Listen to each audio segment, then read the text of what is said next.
Okay, hello everybody. We're doing a Simpsons tier list. I'm here with Zach. Hello. And Nashawn. Hi.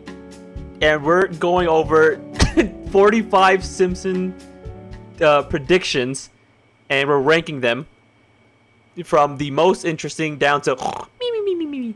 So we got 45 of them. Let's just go into it. This one, betting. Okay, so here it is. Number 14, winning the Nobel Prize in Economics. Hooray! Any of you guys know about this? Nope. No. Cool. Okay, so it says right here, the year's Nobel Prize winners are announced. Okay, that's just the episode. Before the elaborate trap of season 2, one of these is Milhouse's bet for the Nobel Prize in Economics.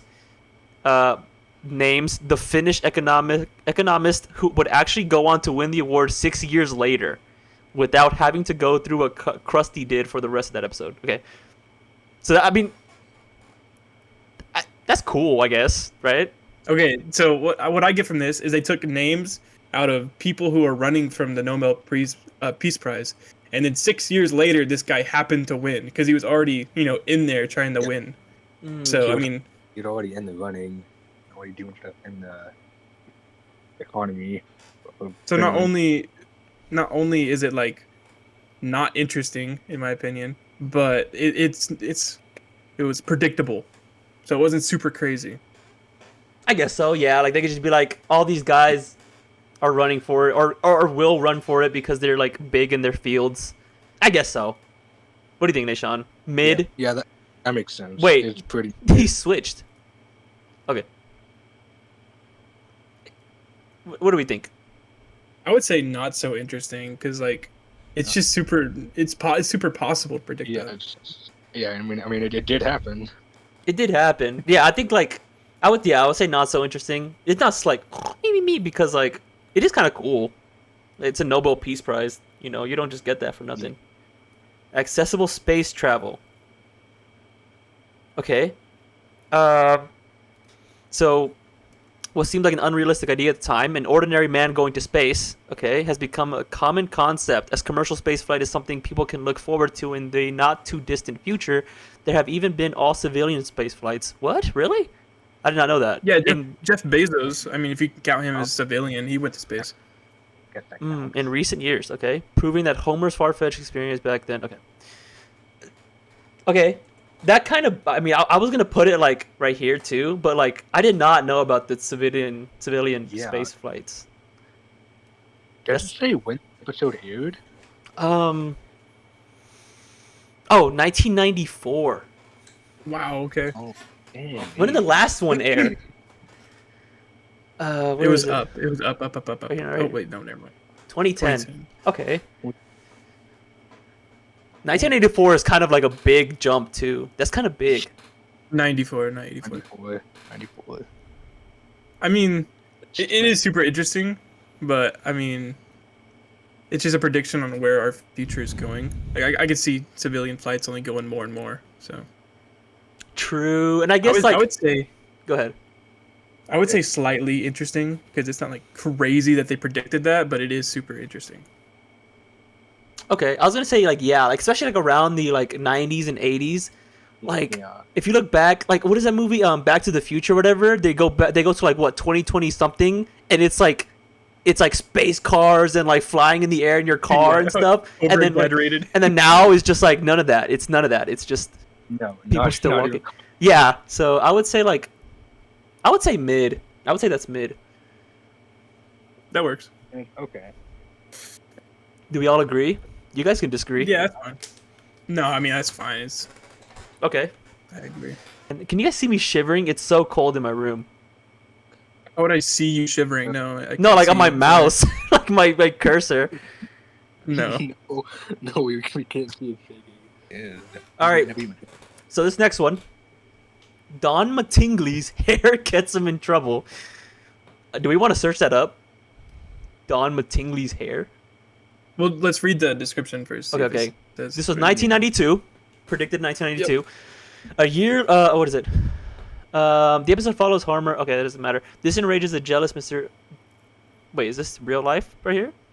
Okay, one no, of these the players. second paragraph. No, that's a show. Sports star. Yeah, who the was second benched from- paragraph is correct. Okay, a year later, during an actual game in 1993, Yankees manager Stump Merrill points out that What are these Mattingly did names? not cut. Yeah, his fake names did not cut his hair for the game, which leads to the player getting benched. It's the exact absurd situation that played out in real life with such a close proximity to the Simpsons episode and Mattingly's one-time appearance in it that made it impossible to ignore. Okay, I feel like we have to go back and read kind of what happened. Yeah. Okay.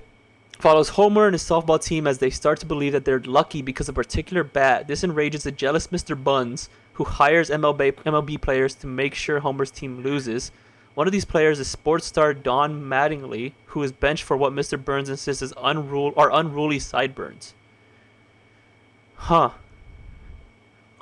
They put Mr. Buns instead of Mr. Burns. Pretty cool. Oh, I didn't even know like what his name actually was. Mr. Bun. Okay, Ah, I want to look at his hair. Yeah, let's see an actual picture. Hair. Simpsons. Yeah, what would I even search up? Just 1993. do, just put Simpsons at the end. It'll have a picture side by side, I'm sure. Or bench for hair. Yeah, that'd probably bring it up. What is this, AI? What is happening? What is going?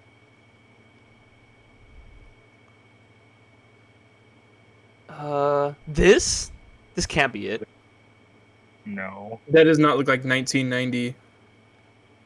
A scene with facial hair when he was with the New York. Okay, well, Is it that first picture? No. I have no idea then. This is... could it be just that? I mean, what's special about that? Yeah, that's not even wrong. I don't see anything about like. So his hair is this. Maybe they're lying and it didn't happen. Yeah, he's lying. Just he never got ejected. No one's gonna look this up. Once had hilarious Simpsons cameo. Uh-huh. Okay. They deleted the video of it? That is super weird.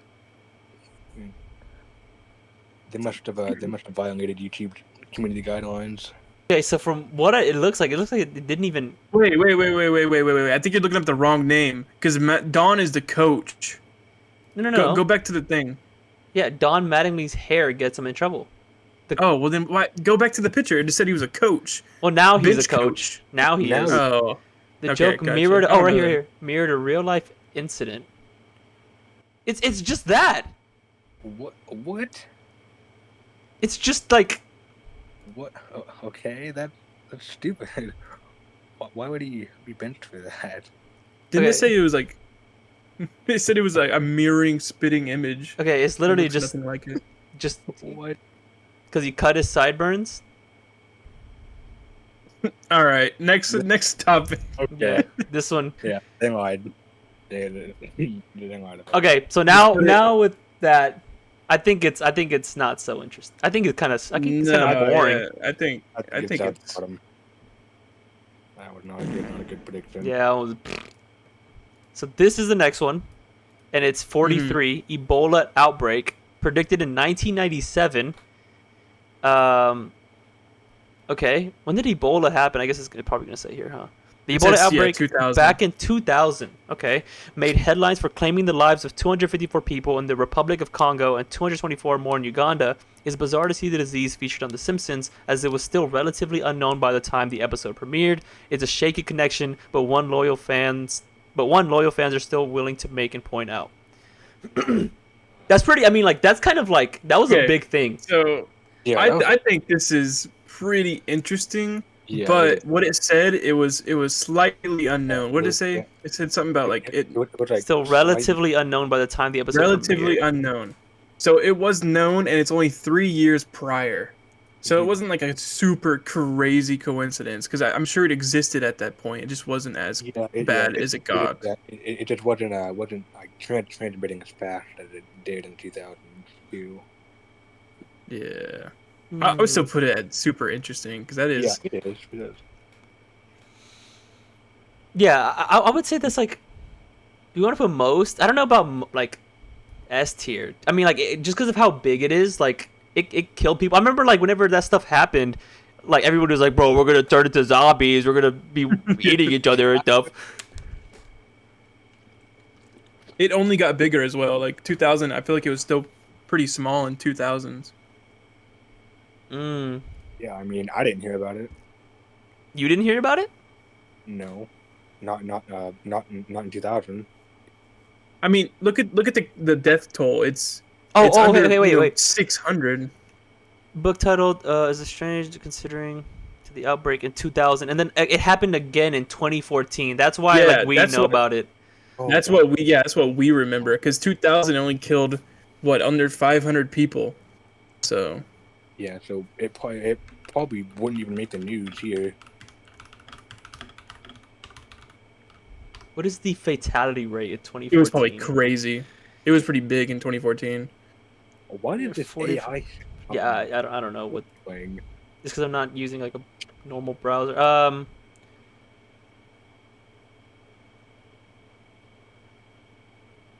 What would this?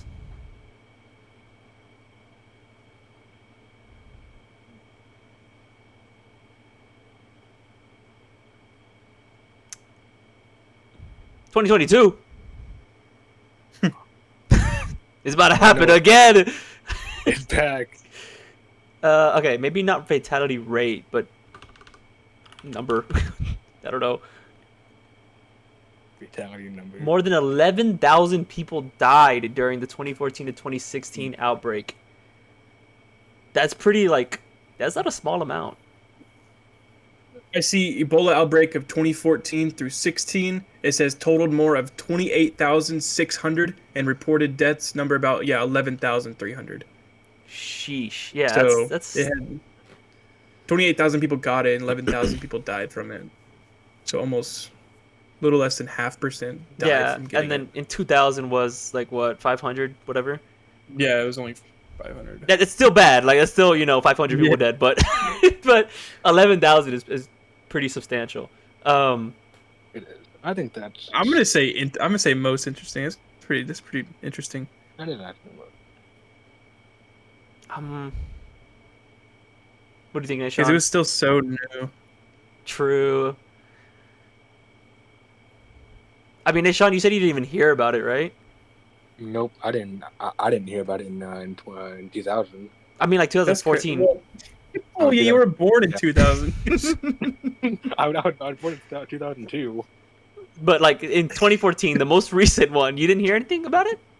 No, yes, I heard about it, but That's what I'm talking about. Like the way We're talking, 2014, not 2000. the, yeah, the reason I heard about it more. the reason why I'm leaning like a little bit more towards most interesting, just because I remember like everybody was freaking out. I was kind of like Yeah, scared. it was big. Yeah, It was big in school, dude. yeah. Everyone.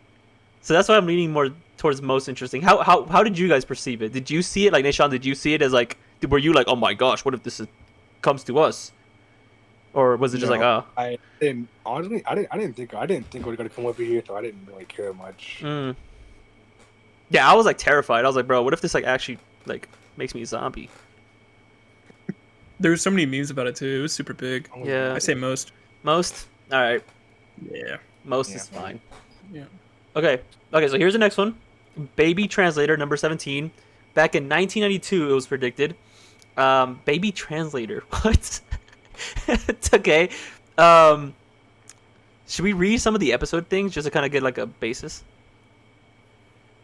Wait. Can I read something real quick? Yeah, go ahead. Okay, leave it there. It says today there are quite a few baby translators equivalents on the App Store. Like how how accurate are those on the App Store? And how do they know what the baby even? It's like those like you know those like you can like download in the App Store. It's like ghost transmitter. Yeah, It's yeah, just like yeah. obviously fake. That's what I'm getting from this. Especially since I've never heard of this. Like this would be huge if I it was remember, predicted. I remember I- downloading those apps like Yeah. we're like Yeah, the translator apps. yeah, I had those- one that was like I would point it like it's like recording, right? And it would like show up a fake ghost. I remember doing that and be Yes, like, "Oh yes, my yes, gosh, yes. there's a ghost That's what I- right there." That's what I think of when I hear equivalents on the App Store. Like no way. Okay, No app will have a baby translator. It's not like huge. okay. These aren't long. So in the episode, Homer's half-brother, voiced by Danny DeVito, was pretty cool. He manages to invent a never-before-seen device that could make him wealthy beyond his wildest imagination. Herb creates a baby translator, which is able to decode precisely what baby's babbling means. Today, there are quite a few baby translator equivalents on the App Store. Apps like Cry Translator, Baby Talk Translator, and Sound Dream are able to approximate what an infant's cry may mean. They're not quite as sophisticated as Herb's. Like I wonder why. But there's no doubt the inventor would be proud of his innovation's far-reaching influence. Okay. So I would say this is not really like too crazy, just because it doesn't say like a time. Yeah, It isn't real. It isn't real. None of this is real. Well, yeah, There's okay, no such okay, thing as a baby okay. translator. Suspending disbelief, right? Obviously, obviously it's not gonna be real, but like, like with other ones, it's like, oh, like 4 years later, this actually happened. This one is just like, eventually in the App Store, it just happened. People made it. If that makes sense. Does that make sense? I'm putting this straight in the Z's, bro. This is trash. yeah, that's not a good one. Z's, yeah. Ooh. Because if it was like, oh, it's gonna be an app in the App Store in 2020, like that'd be kind of crazy. But it's just like That's true. Yeah. Very big too. Okay. Here's the next one. Number 13.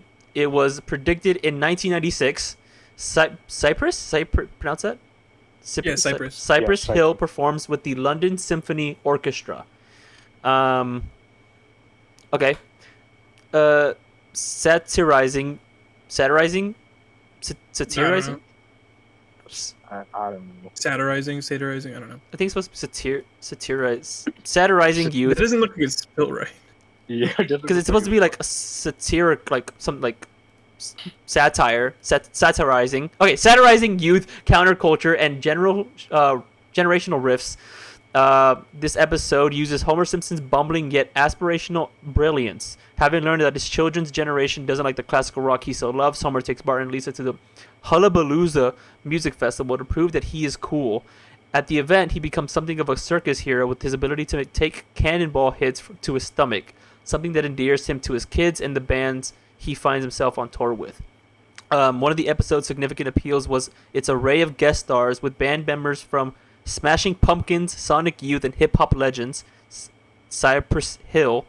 The latter performed with the London Symphony Orchestra in the episode after hiring them, possibly while high. Some 28 years after The Simpsons depicted it, Cypress Hill and the London Symphony Orchestra will appear on stage together at the Royal Albert Hall on July 10th this year. So they predicted like two different music people being on the same stage. Okay, but my thing is with this, right, is like Cypress Hill and the London Symphony could have seen this episode and they were Yeah. like, guys, wouldn't it be so sick if we got together and did this? I don't see either one of those music groups, like London Symphony and Cypress Hill, like Completely different. watching The Simpsons. So So do you think that's just like not what happened? I don't know. Who? It's Okay, just- I'm gonna be a little bit uncultured. I don't know who Cypress Hill is. I don't know either one of these people are. I think I know they're Smashing Pumpkins. The Cypress Hills right here. I know who they are. There was. And then London Symphony Orchestra. Okay, those guys look like they would watch Simpsons. Like, Yeah. but like even if But, they like, didn't, I like don't- over the years. Sorry, go ahead, Nishan. I don't think they would see The Simpsons in like 1996 or whatever and think 20 years later to go ask the London Symphony, hey, can we do a show with you guys? You don't think so? Yeah, but this is 28 years after. 28 years. They could have been like, someone could have been like, yo, you know, it'd be funny, go on here with these people, and then 28 years ago they predicted it. True, but I mean, like, I guess you could make an argument for like, why didn't they just do it sooner then? Yeah, I don't know. that is What I'm an getting, argument. what I'm getting from this is why these two music groups look like they're in completely different like music genres. Yeah. So why are they even in the same building? So that's kind of weird. It's a kind of a weird prediction. It's like saying like Ed Sheeran and Lil Wayne doing a video together or something. Hmm. I'll say it's slightly interesting. Okay. What do you think? I say mid. I don't care. Like I just don't care. I would say not so interesting. I say we compromise That's mid. fine too. Okay. Mid is fine. I just don't care. Okay. Yeah, I just feel like they could have just like, so even if they don't watch it, somebody could have been like, guys, what Yeah, if like just added them or something. just Oh yeah. told them. Could have pitched them. Okay, so the next one, 24, predicted back in 08, malfunctioning voter machines. Treehouse of Horror seems to have predicted an electoral mishap related to former President Barack Obama. A brief moment depicts Homer voting for Obama in a booth, but is soon revealed to have been tallied as one for John McCain.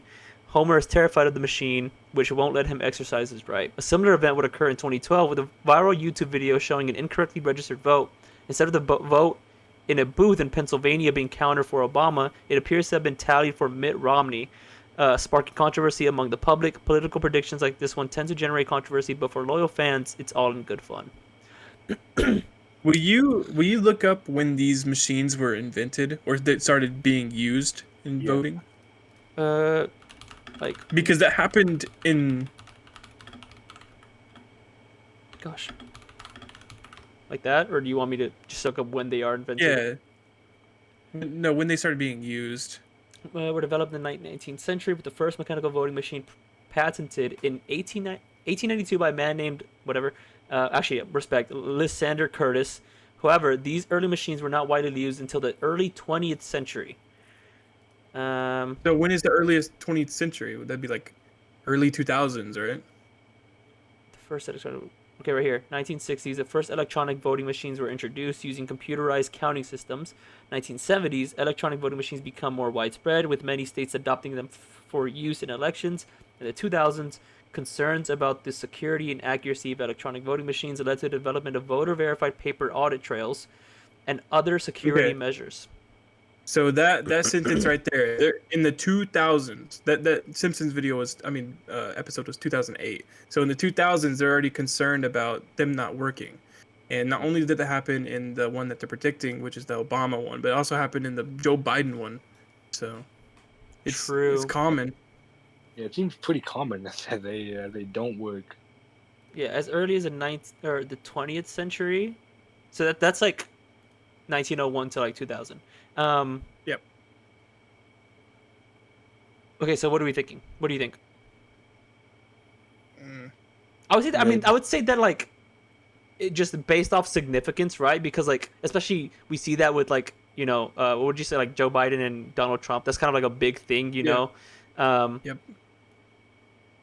And then Donald I would Trump, put anything not Donald so. Trump is just goofy. Like, it just puts a big old goofy smile on my face, that guy. What would you say you'd put it what?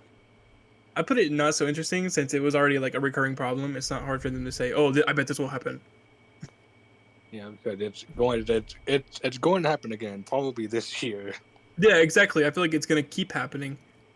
I feel like even if it didn't happen, they're just gonna complain about it anyway. So it's just super likely that that was said.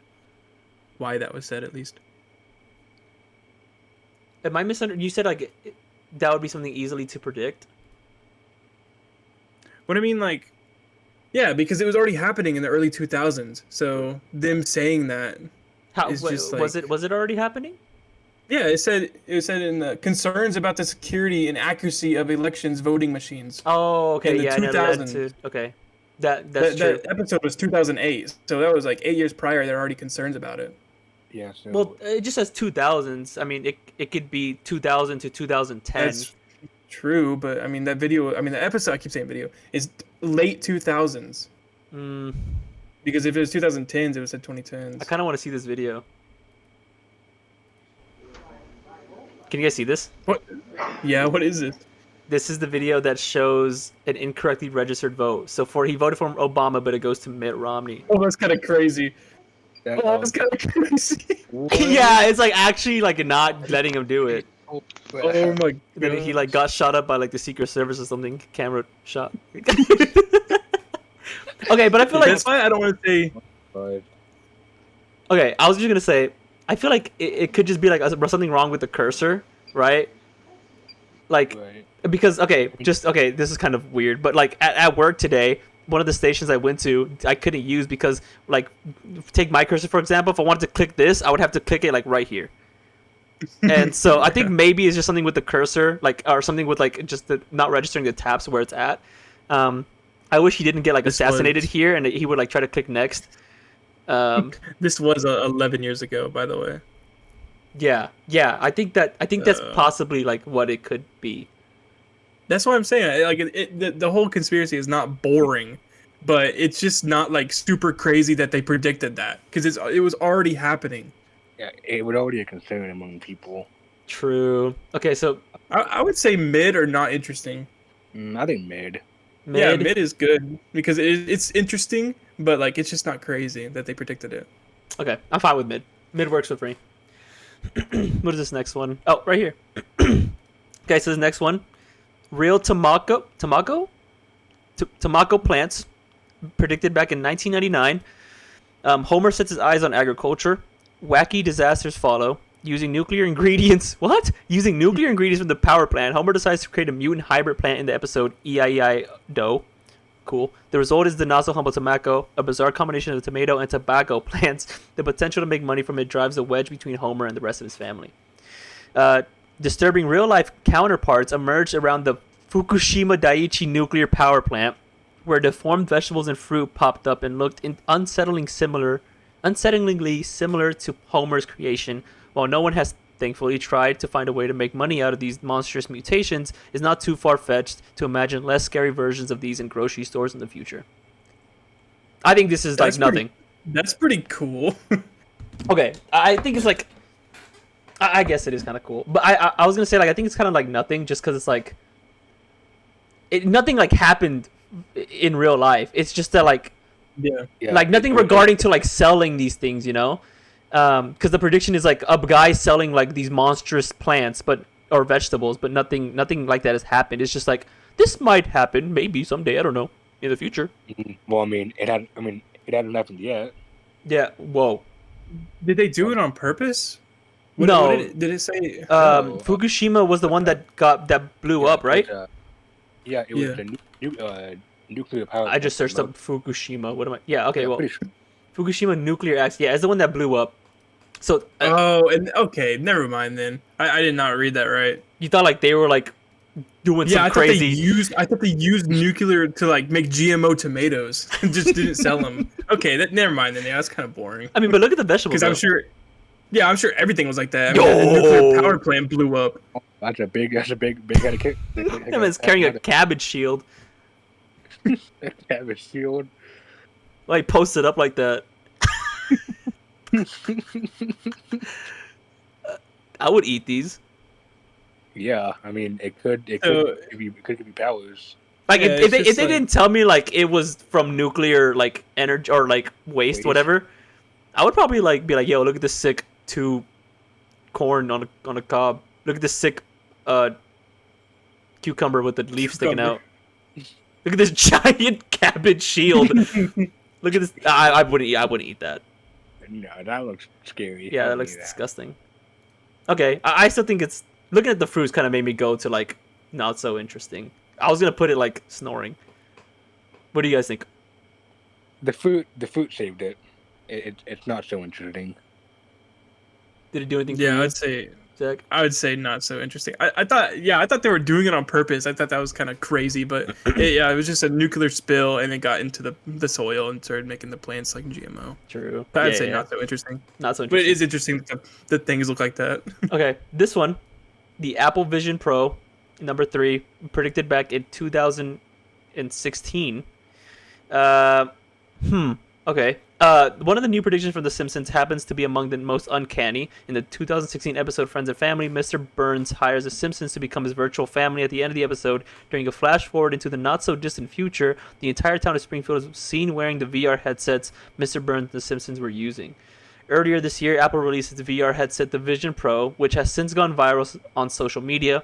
Countless videos shows people using the Vision Pro in public, which is undoubtedly similar to the scenes predicted in The Simpsons. In the show, the citizens of Springfield are shown swiping the air, okay, walking into poles and falling down manholes. I think that actually happened. Highlighting how impractical and ridiculous the VR headset looks, the 2024 Simpsons prediction pokes fun at the tech, and the fact that customers are starting to return their Apple Vision Pros only makes this particular prophetic episode even more accurate.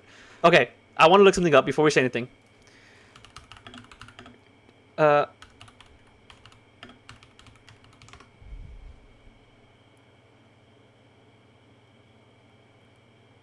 2016. I was gonna ask that actually when when VR started. Development kit, Yeah. okay. Consumer version, so this one, 2016. This one was predicted 2016. So, Okay, can I say something? okay.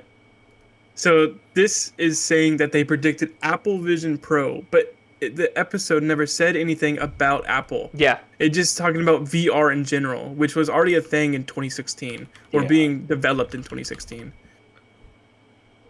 When was this episode released? I mean, the quality alone looks like it was 2016, so I believe that.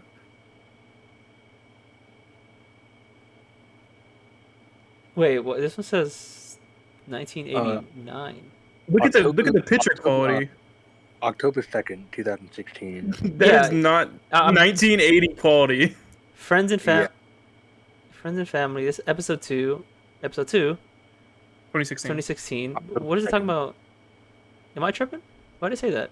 No, it's just wrong. Oh. Okay. Oh, I didn't. No, yeah. That's Okay, wrong. so it was released. Oh, it had the date right there. October 2nd, 2016. The VR was released March. Okay, yeah. This is a nothing prediction. This is nothing. It was just talking about VR. Yeah. I think this is a This is a snooze stretch. fest. This is a stretch. If it said Apple, that would have been kind of cool.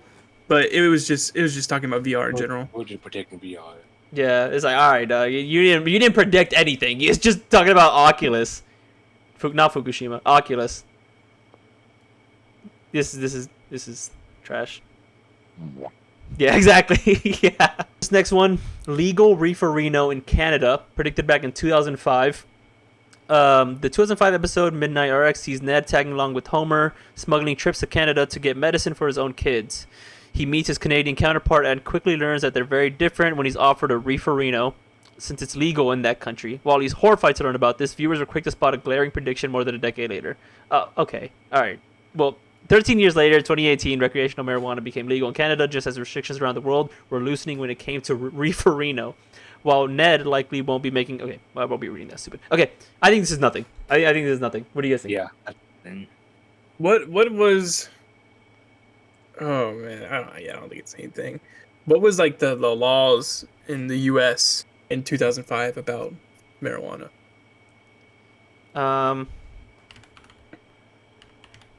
Because once it started being more used as medicine, it started like being legal more and more and more places. So Started being like decriminalized and stuff like that. Okay, so from 1990 to 1948, is there a specific thing in 2005? Okay. Is enacted as a result. What is this? Is a U.S. federal law enacted that urges states to suspend the driver's license of anyone who commits a drug offense? Okay. As a result, many states passed smoke a joint, lose your license laws, under which any drug offense is punished with a mandatory 6 months driver's license suspension.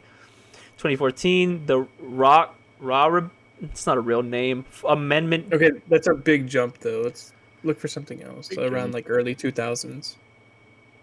I mean, this would surely be like put here though if something big would happen between this to, like in 2005, right? Yeah. Yeah. What does it say in 2014? Passes the U.S. House and it's okay. What is this? uh, prohibiting the Justice Department from spending funds to interfere with the implementation of state medical cannabis laws. It passed the House in May 2014. Wait, prohibiting the Justice Department from spending funds to interfere with the implementation of state medical cannabis laws. So medical cannabis laws were already being implemented. Yeah, that's what I was talking about. Like, when did that happen? Because it wasn't in 2014. It's already there.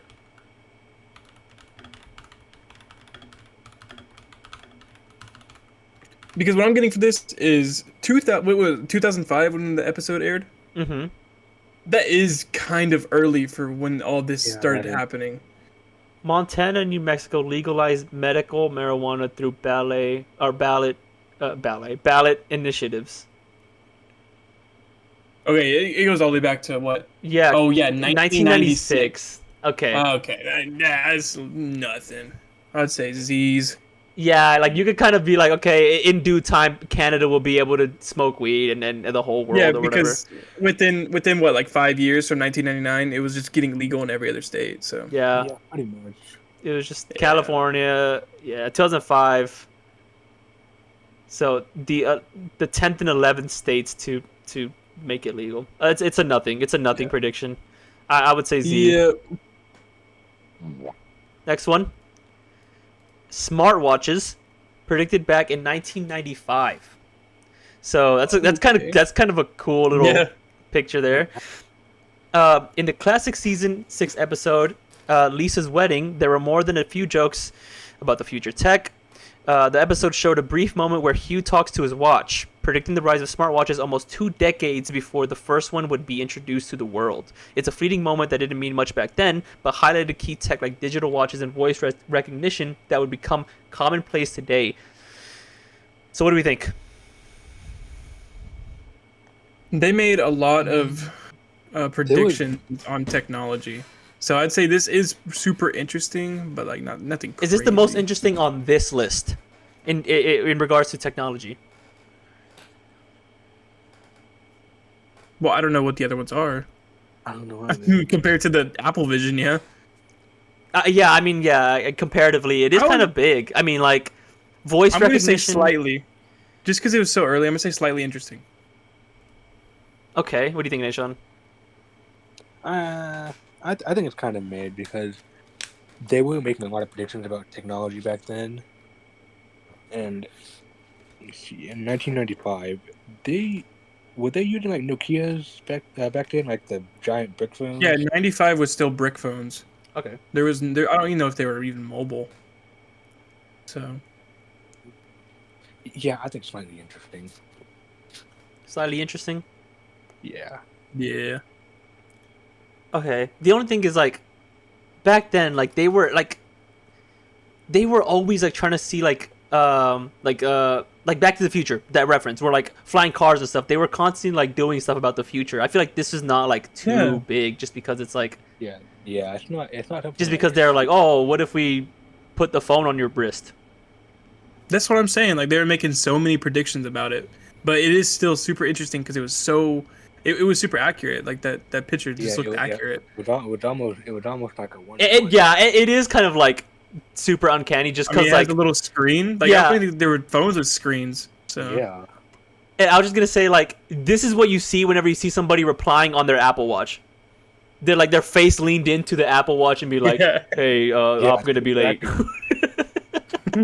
Okay, okay. I just spoke myself into it. That's not. Oh, okay, this is a big one. Okay, here's the next one. Donald Trump being arrested, predicted back in 1994. Despite being released in 1984, Lisa vs. Malibu Stacy proved to be an episode. Okay, not only did it preface the fanfare surrounding Barbie, but it also subtly hinted at Donald Trump's arrest. On the 24th of August, the former president of the United States surrendered himself to authorities after being indicted on charges relating to racketeering. Is this in the episode?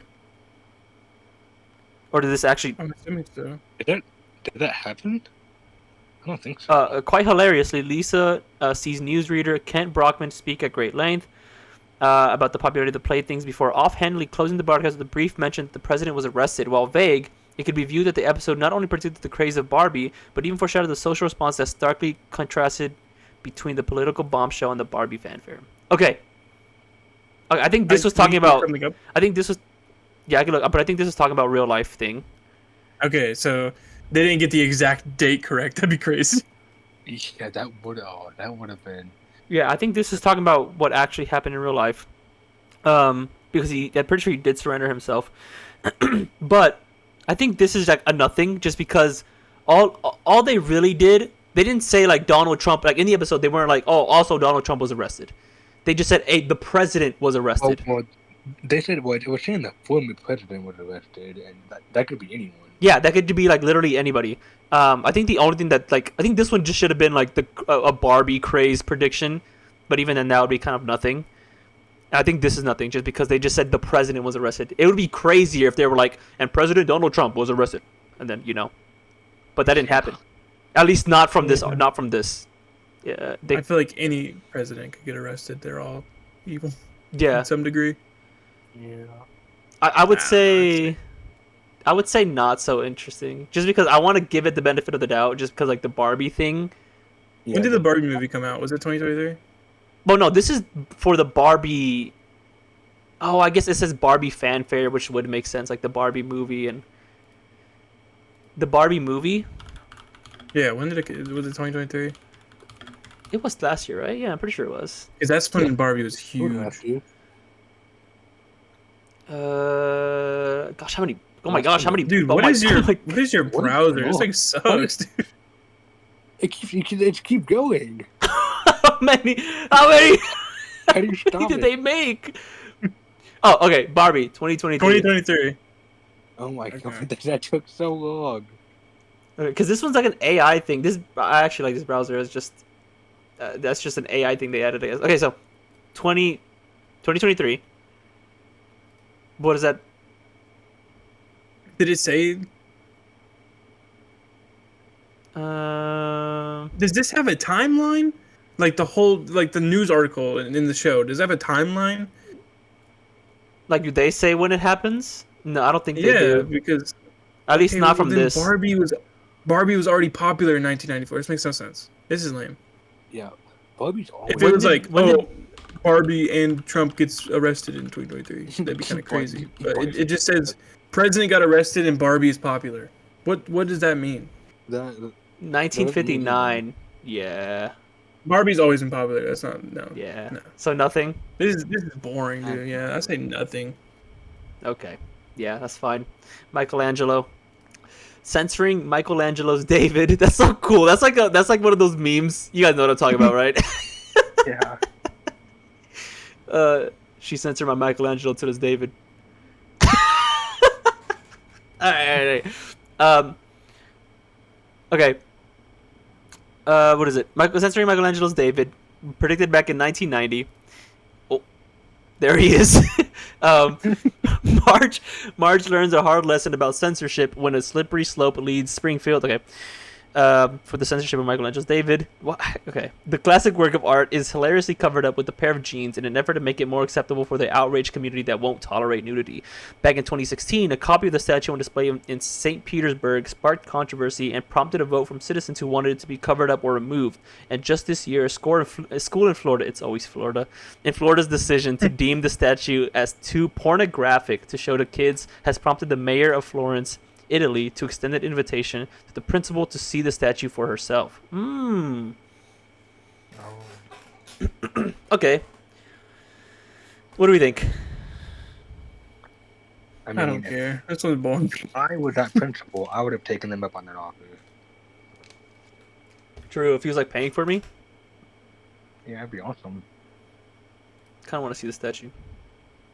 Oh, it actually shows his penis. Okay, well, I gotta cut that out, but... Cool. Yeah, I would say this is like a nothing. Yeah. Kind of a nothing one. Just boring. Okay. Here's the next one. Robots as librarians. Oh, okay, like AI. Okay, cool. 1995, predicted back in 1995. It would make sense that okay. It's centered on Lisa's experience with a fortune teller who predicts that she will fall in love and marry an upper crust Englishman named Hugh Park. Okay, this is nothing. In that future, librarians have been replaced with robots. In 2016, some brilliant embarrassed with university students did exactly that by building a prototype for a library robot that can walk around and assist people. The robot's name might sound familiar as it's also called Hugh. Oh, okay. Oh. Hugh's job is to listen to a person's request, find the book, and take them there. With recent advancements in robotics, it's safe to assume this will be a reality for many libraries around the world. I want to extend that to it. It'll be a reality for like everything. I think robots are like with the rise of like robots and like AI specifically. I think this would be more than just in libraries. I think it's like Yeah.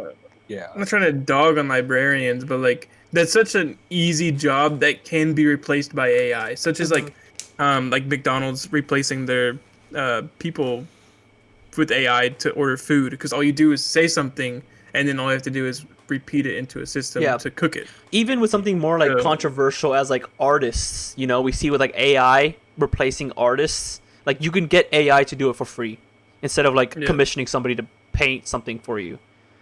Yeah. Obviously, I support artists. Artists should be a thing that has like emotion behind it, but that's something. That's something that like that is a thing. So, but are we keeping it like just in this scale, like with just libraries? Yeah, we'll just keep it in scale. Because I feel like if we like expand it to like, you know, everything, it kind of brings it up to most interesting. I don't think it's near most interesting.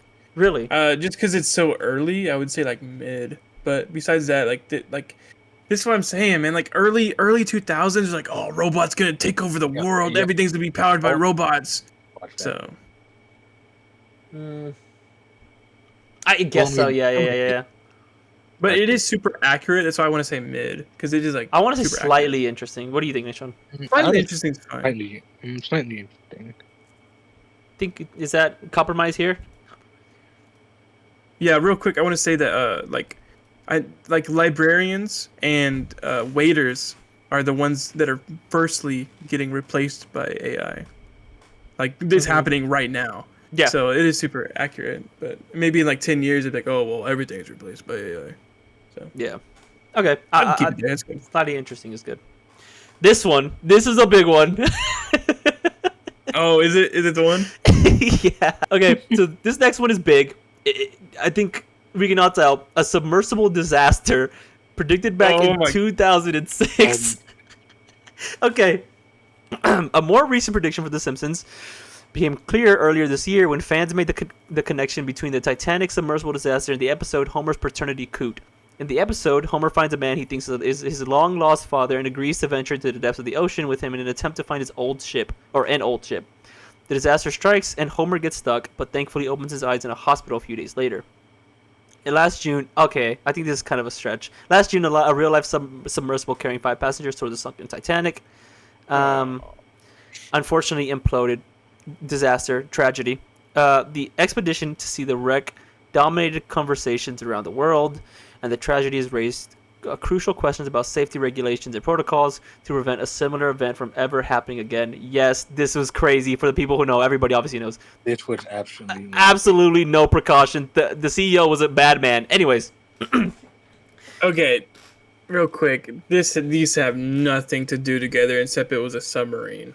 That is it. Mm-hmm. I guess kind of like they were trying to find an old ship, but I mean, they weren't looking for. Oh wait, I guess they were. Oh, I didn't even see that. Yeah, with him in an attempt to find an old ship. Ooh, I did not. I just seen the father part. Does that bring that up for you? A little bit. That's kind of cool. It's kind of cool. But then he lived. How many ships can you still see like down there that haven't like degraded by now? Like, a lot. Fully. I mean, yeah, probably like a couple. Yeah, so I'm saying like it could just be like any of them. I don't know. Yeah. I think like a bigger connection would be like they're trying to find the Titanic and real life people trying to go see the Titanic. Yeah, I don't know. It's this one. Yeah. I thought it was gonna be cooler. I thought it was gonna be really. I'm super disappointed. What do you think, Nation? Not so interesting. Not so interesting. Yeah, I was thinking kind of mid or not so interesting too. I thought it was gonna be like about them like going to the Titanic or something, but it was Yeah, not. and I thought this was gonna be way more like their thing like got imploded too. Yeah. I would say Z's, bro. This thing is far fetched. The only correlation is the subs. That's it, though. And like the old ship though, like too. Yeah, it's I guess, but like, there's so many of them. Like I mean, ships don't just decay. Like, there's so many True, ships yeah, underneath. yeah, All the that's- ships that sank is still there unless they were scrapped. well, I mean, ships do like they literally do decay underwater. Not very quickly. There's Without, a lot of yeah, shipwrecks. I'm just saying like they do. Well, yeah, but like, Okay, so Z's, I would say not so interesting. I'd say it's still kind of interesting. What I do you guess, like, that's Nashawn? You there with me or Z? Yeah. Not so interesting. Not so interesting. that's fine. Okay, this next one, what is it? Jurassic World dinosaurs. It's Cybertruck. Oh, okay. This one's a whack. Okay, so this one, here's the next one. A Cybertruck, predicted back in 1991. Unless Elon Musk is here, I think this is nothing. Does anyone still remember the unfortunate? Okay, the home. Okay, okay. This car in the show was meant to cater to every American. Homer's outlandish ideas end up creating a mess of a car that tries hard to be futuristic, but ends up looking like trash in the process. That does sound like a Cybertruck, though. Yeah, definitely a Cybertruck. Alright. It's a very Homer thing to do in The Simpsons. And one of the I don't know why I read that. It's such a nothing. And one thing that has surprisingly been mirrored in real life, sort of. This may already sound like recently unveiled future is a car that was met with ridicule. Elon Musk's Cybertruck may not look like anything like the Homer car, but the egocentric creation, crappy design, unwarranted anticipation, and major disappointment are more than enough similarities to link the two. Okay, this is just dogging on the Cybertruck. This is whack. Yeah, it's just That's not a prediction. The one thing I got from this is they're both an cars. $82,000 car in what year was it? 1990 what? 1991. 91. That is crazy for 1991. There was no $82,000 car. But that's literally it. Yeah. The only thing that like brings it slightly up, even remotely, is just them dogging on the Cybertruck. That's the only. Because need we be reminded how awful this looks? The textures haven't loaded in. Oh my god. I haven't seen one in real life, but I have, and they look so I've won. stupid. Yeah, they look I've seen a so lot of them. stupid. They're so out of place. It is not even funny. Look at this thing. Oh my god. Oh my god. It's just like a giant slab of gray. It looks like a chassis of a car. Like they're like trying to figure out how a car should look like, and they're like, we're just Look at AI. it looks like AI is trying to think of what a car should be. It looks like military. Like I would never imagine this being on a street. It looks like one of those like robot dogs. You know what I'm talking about? Yeah. Yeah, I do. Like no textures at all. It's just like the most basic like Like shape. this. Yeah. It looks like one of these, It looks but like with that. wheels. Okay. Oh, the Cybertruck. Needless to say, Cybertruck is goofy, and this is nothing. Z. Yeah. Okay. This one should be interesting. The Capitol Hill riots, predicted back in 1996. One of the most infamous moments in recent American history is the shocking scenes of the riot on Capitol Hill, an event that has come to be known as January 6th. What? It's come to be known as the date, okay, with Trump having lost the 2020 election. Yeah, I remember that. That's crazy. Some supporters of the former president gathered in Washington to form a mob with plans of storming the Capitol building and overthrowing the election results, a ploy that not only failed to be executed, but cost nine people their lives? Yeah. And saw You know that? No, I did not know that. And saw well over 100 police officers injured. I knew like that some people like one or two people died and people got injured, but I didn't know that 9 people like died. Yeah, because they stormed inside the White House, and then obviously if you go in some places in the White House, they have to kill you. Sheesh. they Okay. like going So Some eagle-eyed fans of The Simpsons have credited the series with predicting the atrocity as far as far back as 1996 in the season 17 episode "The Day the Violence Died." The episode sees Bart, an elderly man claiming to be the true creator of Itchy and Scratch, go to court to receive a large payout. Within the episode, this is a brief scene in which the Capitol building is stormed by an angry mob of cartoon characters. Okay. Well, So I think the picture only looks like absolutely nothing. yeah, the only thing linking these two is just that it's on Capitol Hill and it's like getting violent on there. Can you look up the clip of the Simpsons episode? Oh, I thought you were better say, can you look at the clip of people dying in the Capitol building? Yeah. Okay. Oh, will you do that, please? Season 17 episode, "The Day the Violence Died." Let's take a look.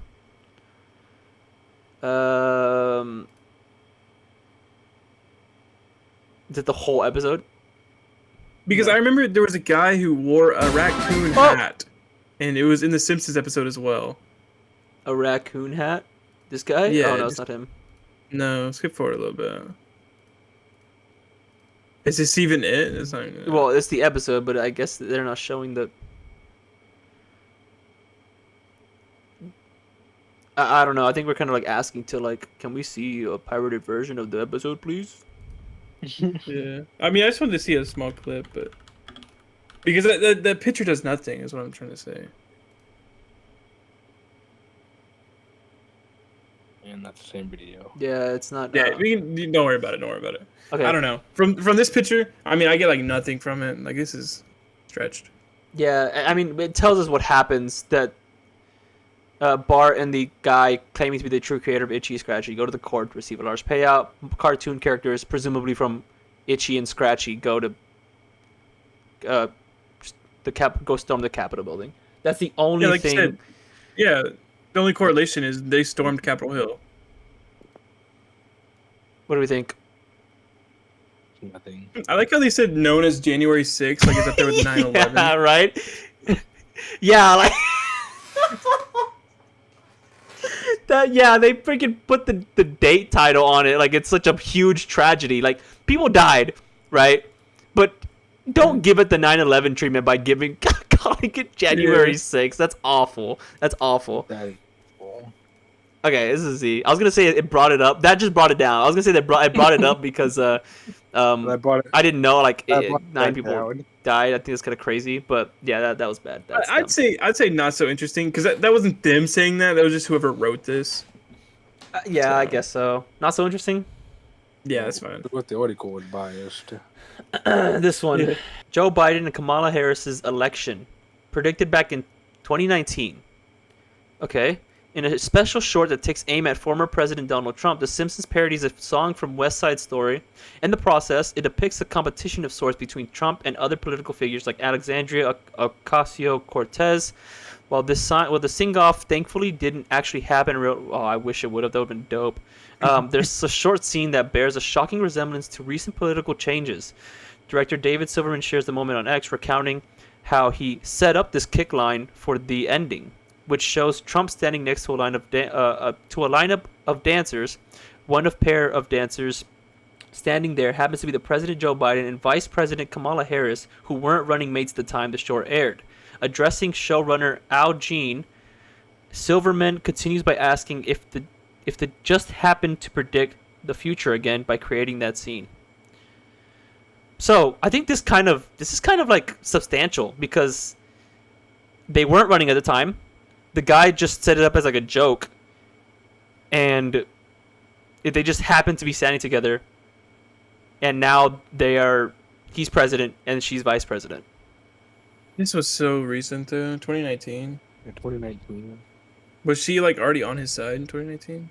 I don't. Think I mean, it so. says they weren't running mates together. I don't know. I don't know Oh. if that means like she wasn't like openly supporting him or anything. I don't know. I'm not super into politics, so I'm not sure. But maybe it's not so What I get- substantial. What I get from running mates is they were running as president and obviously vice president.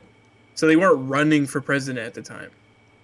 But they still might have been correlated. Yeah, she could have she might have just like been super openly supporting him and stuff, and you could have maybe that's why he put him next to her. And it's not like in the show he put him as like the president, him as like vice or her as vice president. Yeah. They were just I happened mean- to be standing next to each other. I this is super. I mean, pretty cool. If there is no. I mean, it's relevant now. It is relevant, yeah. Like it it is a thing, but I don't know. What do we think? I'd say mid. I just don't know the standing on them those two in 2019. Because if they're like super like close, and he was like, "Oh, I might run for president next year," well then that's likely. But if they like no correlation with each other and no, like they never said they're gonna run for president and vice president, I'd say that's pretty interesting. I don't know though. I want to say slightly interesting. I don't know Yeah, which one was back then. What do you think, Nishan? Mid, slightly interesting. Slightly mid. Mid. but what I get from what I'm saying is like, what if in like 2019 Joe Biden goes on Twitter, he's like, "Yeah, I'm gonna run for president in 2020." No, he wouldn't have done that. He 2022." would have on Twitter. He would have been like, "Is there any ice cream in the White House?" He'd be like, America. Oh yeah, I'd say slightly or mid. Okay, so it's up to me. I don't know. Mid. Yeah, mid. is Yeah, fine. mid. Okay, here's the next one. It is serving horse meat. Predicted back in 1994. Okay. In the show, it's revealed that the way she casually adds horse meat to the kids' meals. The idea is hilarious on the small screen, but not so funny in real life. Well, yeah. A report from The Guardian recounts the infamous horse meat scandal of 2013, which found 29% of the animal used in Tesco burgers. Wow. Millions of beef products were pulled from around Europe, and there was understandably public outcry about how the supply chain could have been compromised so horribly. What do we think? That is pretty crazy. That is bad. That is Yeah, 29% is pretty substantial. Yeah. That's big number. a big chunk. Yeah. From around Europe, there's That's understanding. very interesting. Yeah, I remember hearing that like rumor. I guess it happens. But that rumor like growing up, like there's horse meat in the cafeteria food or whatever. I thought it was Taco Bell that was like. Taco Bell was like They said- dog food or something like that, or it's not like. Oh, Some- What? Mhm. I don't remember that. That it's like a dog food grade or whatever. Oh, I'm not entirely sure. ew. Now it's good. I know. Like I'm pretty sure Taco Bell now has the like highest grade in any like fast food. On their beef, like on their meat, it's the highest grade. Out of fast yeah, food. Taco Bell took like a big jump. Yeah, they are like actually kind of slab now. They're kind of Yeah, they're really good. I remember like eating Taco Bell and like when I was in high school, and I just immediately regret it. But now I have Taco Bell. It's like, hey, it's pretty good. Yeah, like I every now and then I'll go, No. and it's like, dude, this slaps. Like they really leveled up. Yeah, they had a comeback. Yeah. But for this, I would say it's like I'd say slightly, because it's super interesting. But like they didn't be like, oh, the burgers at Tesco is gonna be serving horse meat. Okay, I want to say like, I don't know. Maybe it's just me, but I feel like maybe we're getting a little bit too specific, because obviously it would be nuts if they were like 29% of animals gonna be in Tesco burgers, and then like it actually happens. That's what I'm saying. Like with the Ebola thing, it was super accurate, and like you wouldn't have seen that coming. With this, all they said is they were serving horse meat, and that did happen somewhere, but it wasn't. They said nothing about Europe. They said nothing about burgers. They said nothing about Tesco. They said nothing about 29%. They just said that it was going to be served.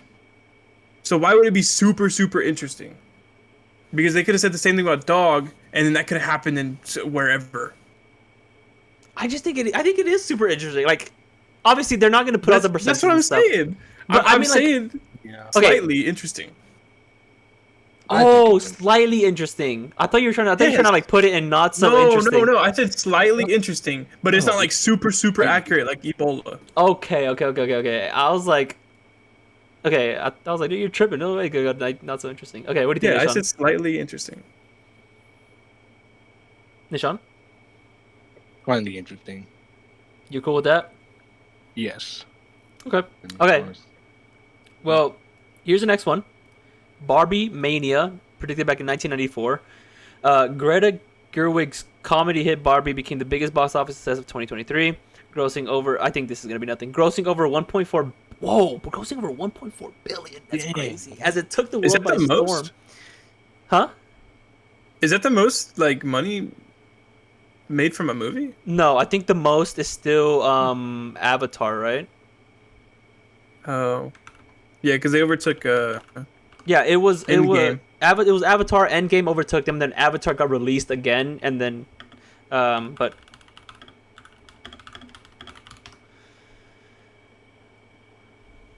highest grossing films. What? Get off of Wikipedia, bro. Wikipedia is Avatar. accurate. Avatar, yeah, yeah. I know Oh that. yeah, Barbie's 14. Okay. What? Yeah. Dang. So these Frozen 2, Top Gun Maverick, Furious 7, The Avengers. The Avengers was a banger. The Lion King. Those What? are all. Yeah, these are all understandable that these are up here. Yeah. Oh wait, this I- is the live action one though. That movie's a banger. It is Yeah. pretty good. Yeah, it is. Okay, What? I'm. What? These are all good. I see why they made billions of dollars. Yeah, but I do remember that this overcame Avatar, and then they just released Avatar again because they were salty or something. I don't know. When did they re-release Avatar? I didn't even know that. Yeah, they re-released it in theaters and stuff. Anyways, grossing Man. over 1.4 billion. That's crazy. As it took the world by storm, it really did. Enveloping pop culture in pink hysteria with Margot Robbie's leading performance becoming instantly iconic. While the film was a critical success that earned plaudits plenty. Okay, now we're just like writing Barbie. Touching on themes similar to Barbie, the episode focuses on Lisa as she grows concerned about the message that the Malibu Stacy doll sent to little girls. Fair. About what womanhood can and should look like. I'm pretty sure that was a concern, at least before this new Barbie movie. I think this Barbie movie does it well from what I've heard. I've heard it's a great movie. I haven't seen it. I don't know. But I'm pretty sure that was a concern with the like older stuff. When her pleased with the doll's designer sees a progressive shift in the product, the mass hysteria takes over Springfield as everyone reacts to the new range of dolls on display. What do we think?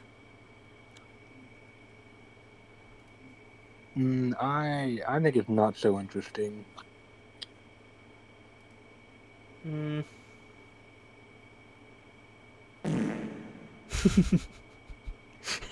Okay. Zach? I don't care. This is lame. I don't care. Okay. This is a whole lot of nothing. Yeah. Barbie's so big, and it always has been so big.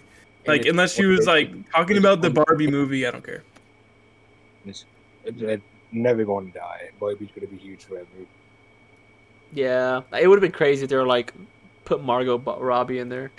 But We keep saying that about all these. Like, oh, it would be crazy if the sub was like, oh, the controller. True. Okay. What is this? Right. So this is the next one. The God Particle, predicted back in 1998. One of the most shocking Simpsons predictions yet. The Wizard of Evergreen Terrace shows Homer's attempt at becoming an influential inventor like Thomas Edison. In a small part of the episode, Homer's seemingly nonsensical writing on a chalkboard reveals itself to be a complex math equation. Renowned British science writer Simon Singh told The Independent that Homer's final figure on the chalkboard isn't too far from the 2012 CERN Higgs boson discovery. If you work it out, you get the mass of a Higgs boson. What? Am I saying that right? Higgs. That's only a bit larger than the nano mass of what a Higgs boson actually is. Singh said, "It's kind of amazing as Homer makes his prediction 14 years before it was discovered." So this kind of holds some weight, like an actual Really interesting. science writer was like, "Yo, Homer kind of predicted this." And it's kind of close. It's what do you say? It's only a bit larger than the nano mass of what one of those things actually is. I think it's pretty interesting. I think that's most interesting, in my opinion. What do you think, Zach? I don't know. We I look don't up the equation? I want to see the equation what is side it by called? side. Let's see. Go to images and see if it shows like the equation. Is that it? Oh, that's it. I could write that in 2012. I could do that. That's not so. Is that's not this him? Is that him? Is that the equation? Okay, what does this say? Announced the Higgs boson. They gotta rename that. It's so lame. Which is a fundamental particle predicted by the. Why not like the nuclear quadro. Nuclear hamburger or something. I don't know.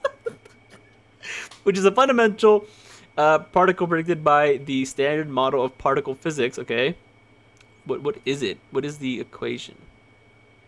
What is the Higgs boson? Is a scalar. Okay, all right. The discovery. Okay. Particle with a mass of about. Okay. I don't think it's gonna. It has. I don't see. It had the mass. What was the mass? It was the mass of 125. Go back to the picture. 1.25. So where is it? So is the Okay, equation keep in mind we're not like geniuses. I know exactly. That's We know so. nothing. All right, let's just go off of it. Let's go off of this. Uh-huh. Okay, let's say this is being accurate. Okay, and it was just slightly off. That is super f***ing impressive. Yeah, that is That pretty is- cool. Because I don't think we're gonna be able to prove this. Because I don't know. I mean, but renowned Who British proved science this? writer Simon Singh said that if you work it out, you get the mass of a Higgs boson that's only a bit larger than the nanomass of what it actually is. Okay, then yeah, this is super impressive. Yeah, I think this is pretty cool. What is this? What's so special about it? I don't know. All right, it is pretty interesting. I would say. I kind of want to bring it up here. What do you guys think? I think most interesting. Off of the basis that this is telling the truth, I'm gonna say yeah, most interesting. Yeah, that's where I'm at. This is But me right if now. it's not true, then I'd be down in like mid. But it is true, so it's the most. Yeah, I'm gonna leave it there. Okay, this is the next one. Three-eyed fish, predicted back in 1990. Wait, when was the last one predicted? I don't even know. Yeah, I didn't read it. Did I even say? 1998 1998. Wasn't it 12 and years? 2012. 14 years. That is pretty crazy. Yeah, okay, that deserves this place. yeah, that's pretty cool. All Okay, right, yeah. all right, cool. Okay, so here's the next one. Three-eyed fish, 1990. It was predicted. Blinky is an essential part of some of the. Okay. The three-eyed fish is supposed to be a funny reminder of the horrid effects Burns' nuclear plant has on the town, mutating flora and fauna like Blinky, a practice that is widely accepted or ignored by the residents. It turns out Blinky has a real-life counterpart. Over a decade ago, Argentinian fishermen caught a three-eyed wolffish in a reservoir near a nuclear plant. A ZME report quotes one of the fishermen, who recounts their surprise at finding this rare specimen. No mention of... Okay, obviously. That's not so. I'm gonna say I do want to see the three-eyed fish though. yeah. You should look up the actual fish. But this Whoa! yeah, this is Whoa. Something scary. so. Hmm. Have you guys ever watched The Simpsons? Not really. No. Yeah, I've seen the Okay. ones. Well, Blinky is in the intro, so he is in every single episode, and he's just a result because the nuclear power plant dumps all of its waste in the water. Hmm. So it's not like they predicted that. It's interesting. I would say like mid. Yeah, it's not really It's like interesting, predicting. It's more but it just didn't like predict common anything. sense. Like Yeah, obviously they could say like things would, three-headed snake. yeah, things are gonna actually happen if you possible. do that. Okay. Yeah, I'd say mid. Because it's not interesting, you know. It's still pretty interesting. Is it more interesting than the submarine and the Capitol one though? Is it more interesting than all of these? It's interesting, but that's the thing. Like, No, it's not. more interesting than those, but it wasn't predicted. Like, it's less. We can put it like top, not so interesting. That's fine. I'm okay with that. Okay. Here's the next one. Stealing cooking grease, 1998. It was predicted. This okay. Where is it? Okay. Sees Homer concoct an ambitious get-rich-quick scheme when they learn from Apu that there is a market in Springfield for used cooking grease. Dragging Bart along to help him, Homer tries to steal grease from Krusty Burger and even the school dance to gather enough grease to turn a profit. The episode was mentioned in a New York Times article from 2012 that confirmed that the series had made yet another baffling. It confirmed it. Wow. Okay. Yet another baffling prediction. As it turns out, cooking oil grease can be recycled into biodiesel and animal feed, giving it a surprising market value. Eager to capitalize on that, thieves took inspiration from Homer Simpson to hit restaurants around New York to steal their grease in hopes of getting some quick cash. You know what this sounds like? Hmm. Some tweaker watched the episode and he's like, oh, I have a crazy idea. Let's go do this. Okay. I have like two things to kind of say. If the episode, if the episode was like, not just to make a profit, but it has like it can be used for other properties, I think that would kind of bring it up. But I think for what it is, where it's like it does just have a market value. I think it's just about them stealing it and selling it. It's not, Yeah. they're not using it. I want to say mid. People steal a lot of different things, man. Yeah, I would Should we say, read this I'm gonna say- article? Sure. Is it Florida? It's probably Florida. God, what is this? No, Okay, I guess we can't read the article. no, okay, no, we're not reading the article then. It says that it was confirmed. Well, okay, that's kind of like nothing. It can be recycled to biodiesel. I want No, it's like low grade fuel from rust. True, that's just so true. I would wanna- say not interesting. Yeah, probably like It's more. just people stealing. Yeah, It's just people stealing stuff. You good with that, Nishan, or you want to make an argument for it? Yeah. Wait, I have another argument. Let's put in Z, dude. This is boring. Okay. I mean, it's just a dude stealing something that happened in a show. That's boring. Nishan. Z. Okay, what is this? He's like about to kill somebody. No, this is the next one. Whacking Day, predicted back in 1993. The episode Whacking Day is named after an annual tradition in Springfield where the residents gather to joyfully beat snakes to death to allegedly keep the snake population. Okay, I thought it meant snakes by the snake population under control. Though it's said to have originated from founder Jebediah Springfield, this is later proven to be false. Only the first half of the plot has made it to real life, with the Python Challenge having a similar idea. The Florida Python Challenge calls on individuals to help control the population of invasive Burmese pythons. And it has become a highly anticipated annual event with cash prizes that go all the way up to 10 grand, okay? The event sees more participants every year with no soul singer like Barry White around to give them a reason to stop. Okay. Okay, I think it's pretty cool actually, because I mean, if that never happened before, I feel like that's pretty crazy. Yeah, like in the show, they're trying to Because- bring down the population, and then in real life, they're trying to control the population, just like in the show. When did they first start doing that in real life? Florida Python Challenge. First Florida Python. They do the same thing with iguanas too.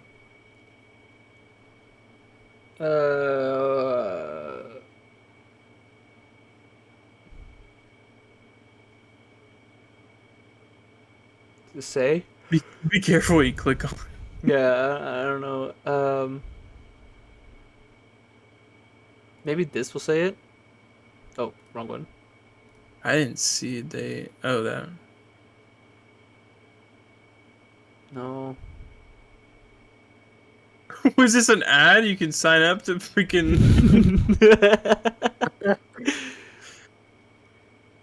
Hey, we're going to Florida. Dude, let's run it. True. Let's sign up. That's so true.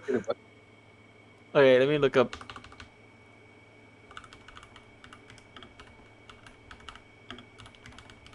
It has to have like a Wikipedia page.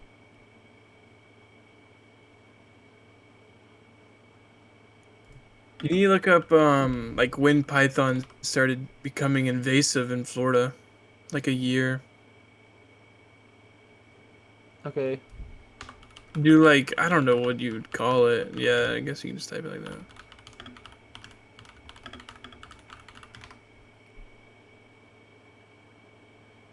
The AI is crazy. Yeah, AI is actually helpful right here. The earliest python sightings in Florida date back to 1930s. Okay. 2000. Okay, they were reproducing population until 2000. 1993. But it wasn't saying they're even invasive yet. So Yeah. I would say this is pretty. This is pretty crazy actually. Yeah, I'd say I think this one is one of the more interesting in a sense of like actual Predictions. like actual accuracy and like Yeah. substance. You say no? No. I said I think so. No. Because this is something super random to put in an episode. So True. let's just go and say that the prediction is before they knew Florida had a python invasive problem. So let's say that it was accurate. This is a crazy prediction. I would put it most interesting. This is Yeah, I pretty, think this kind of goes up there. What do you yeah. think, Nishan? I think most interesting. Okay. Yeah, we can do that. That works for me. It is one of the more substantial ones. So here's the next one. A late letter from the Beatles. Predicted back in 1991. In the season 2 episode, Brush with Greatness, Marge picks up a paintbrush again for the first time in a long time after learning about the fate of her Ringo Starr portraits. One of the scenes in the episode shows Ringo Starr himself carefully replying to countless fan mail piled all around him, with many having been written several years ago.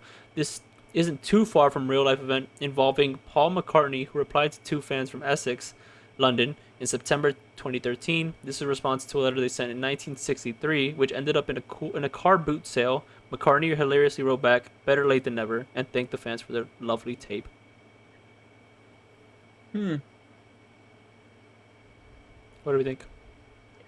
So he wrote back late in real life, and the show said he did the same thing. Is that what it said? I didn't really pay attention. Yeah, I guess is that a real person? I have no idea who that is. I don't know. Is that like supposed to be Paul McCartney in the show? Who is that? Who is him? I've never seen this dude in my life. Well, he's a Ringo Starr. Hey, all right. Well, I guess Ringo Starr was looking at. The picture looks like his character in the show looks like him in real life. It is literally him. Is it? Oh my god, it does. It's actually him. Look at that. Wow, it's crazy. Dude, oh my gosh, dude, look at that thing. That is the one. Got a trunk on him. They did him dirty. I don't care about this one. I'd say like Yeah. this is up to you guys. I don't care. I will put it at like not so interesting. I Sure. think B, but that's cool. I'll put it. It's a snooze fest. Is the next one? Planning to block the sun. It was predicted back in 1995 when oil was discovered right beneath Stringfield Elementary. Mr. Burns ruins any chances of financial gain for Principal Skinner and Superintendent Chalmers, who had started taking suggestions from students and residents about what they should do with their newfound money. Instead, Mr. Burns beats them to drilling the oil and subsequently blocks out the sun with a giant disc, so every person in Springfield is forced to use energy from his power plant. A real-life billionaire, George Soros, recently had a similar idea, but not for the same reason Mr. Burns did. At the Munich Security Conference, Soros suggested using a cloud cover as a sort of shield over the melting Arctic in an effort to reduce global warming. It's a totally different intention and actually one worth rooting for. Okay, so it says it in the freaking description. It's a totally different thing. Yeah. I mean, the only correlation is that they're both trying to block out the sun. Yeah, that's the only thing that links them together. If they said that George Soros was good. I mean, I'm gonna have to say another boring one, another snooze fest. This is lame, dude. What do you think, Nishan? Some of these are just really boring. I mean, it says it in the description that it doesn't. It's not the same thing. Like, okay, don't put it here then. Okay, autocorrect. Okay, so this is the next one. Autocorrect. Back in 1994, Lisa on Ice sees the brightest Simpson in danger of failing thanks to new academic alerts that have identified gym class as her weak point. She immediately tries to change this, appealing to her gym teacher and reaching an agreement about joining a sports program outside of class. In the meantime, Martin is, as usual, in danger of bullying.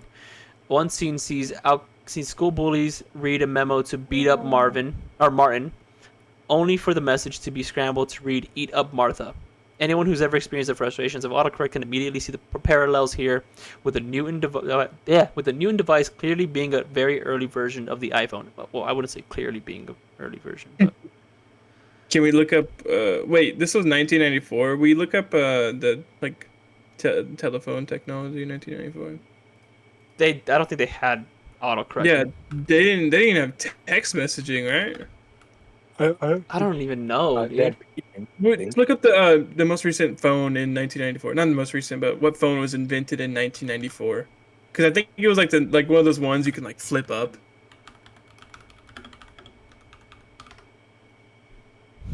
So, what phone was invented in 1984? The IBM Simon Personal Communicator. Let's look at images. What does that look like? Where's that picture? That one. Why is it so tiny, dude? All right. Yeah, there it is. Wait, when was the episode? 94? 94. Okay, So I'm you'd be gonna go like ahead and say This thing. yeah. This is a good one. Then Yeah. wait, didn't how? Whoa, this is actually crazy. Because texting isn't even a thing, right? No. I think they had like pagers back then. That was a Yeah, I don't think so. Hey, you couldn't text people on pagers. You'd page them and they would call you. So What is it? IBM Simon? I think you just look up in the date because there could have been other phones that it just wasn't listed there. Yeah, it didn't have a physical keyboard. It did have a touchscreen interface and a predictive text input method.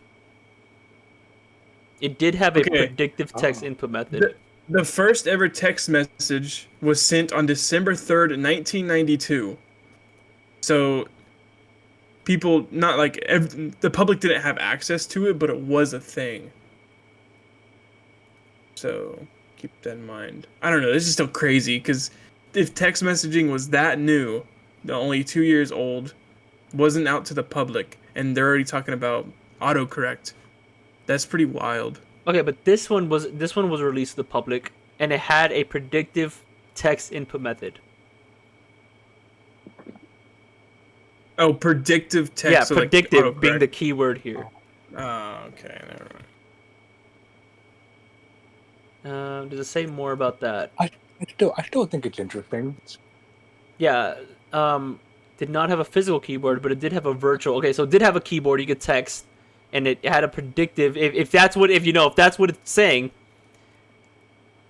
Yeah, Okay, the predictive text function, also known as T9 input, helped users type faster by predicting the next character in a word based on the letters. Yeah. It is cool. Right. Like, it is mid. They were like so up to date though. It's kind of crazy. It's like the same year. I'd say not. Slightly interesting. I'm going not so interesting. It's just, I mean, that's what the technology was at the time. I said we compromise and meet mid. That's fine. Fair enough. Dang, dude, that would have been hype though. I know. It would have been. There's been some where we're like, yo, this is freaking nuts, and then we look it up and it's like, oh man, this actually sucks. Okay, this is the next one. The Shard. Many characters from favorite shows will travel to London for its iconic sites, and The Simpsons is no different. One of these trips comes with a strange prediction, as Lisa's future is predicted in a flash forward portrays her meeting with a fellow university student named Hugh Parkfield during a trip to London. A blink and you'll miss it shot shows a familiar-looking pointy building behind Tower Bridge, which is recognizable to many London locals and tourists who know it today as the Shard. The only issue, the Shard hadn't... Is it debunking itself in the same thing? The Shard hadn't been built... Oh, wait, no. The Shard hadn't been built yet at the time the episode aired, as it would only start being constructed in 2009. Making its spot on location and silhouette just a few of the weird predictions from this particular 1995 episode. Of course, that may be reading too much into a random building drawn by one of the artists from the show, but it's fun to see it that way anyway. But why'd you have to add that last part? That kind of just threw me off. What do you guys think? What is it? Look up. Put a slash there, and he didn't take it out. The Shard. Yeah, and Is that that slash not- there. What is this? This is it. Okay. I So don't know.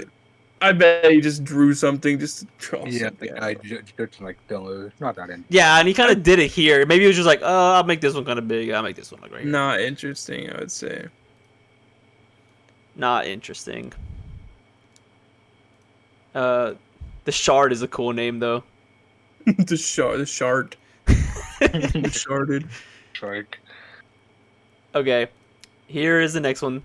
An all-you-can-eat restaurant's false advertising, predicted back in 1992.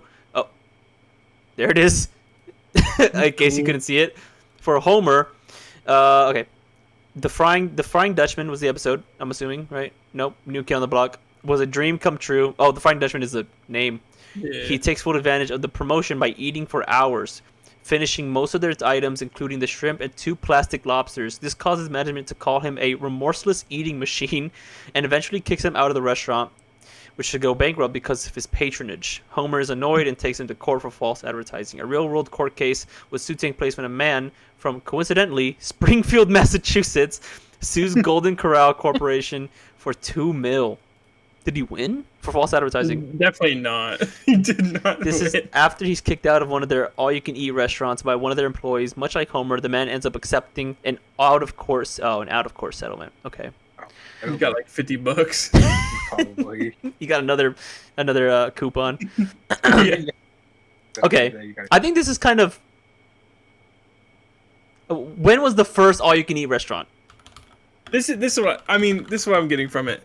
It is Uh-huh. when you go to a buffet, you're like, oh, I'm gonna get my money's worth. Right. You know, this guy got his money's worth, and in the show, they're like, that's what people think when they think buffet.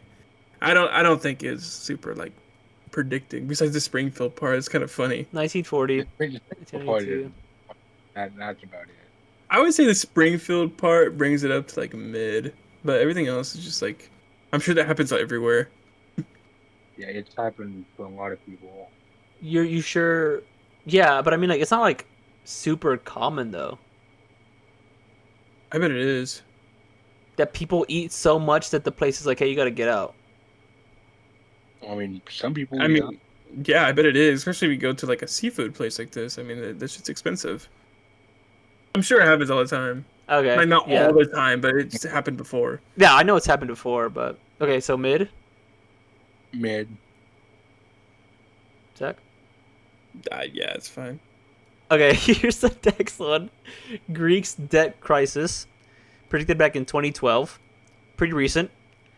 While it isn't as pronounced as some of the series' other Nostradamus-esque efforts, the series did subtly hint at Greece's economic crisis of 2015 in the season 23 episode Politically Inept with Homer Simpson, which was released 3 years prior to the financial crisis of 2012. It follows Homer Simpson as he becomes an internet sensation after one of his rants goes viral online.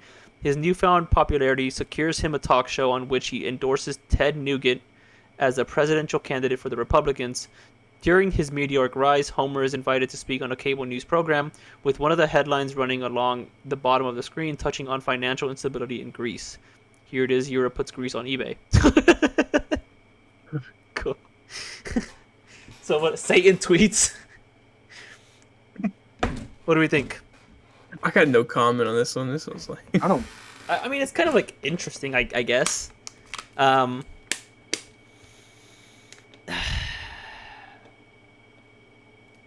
I think Z.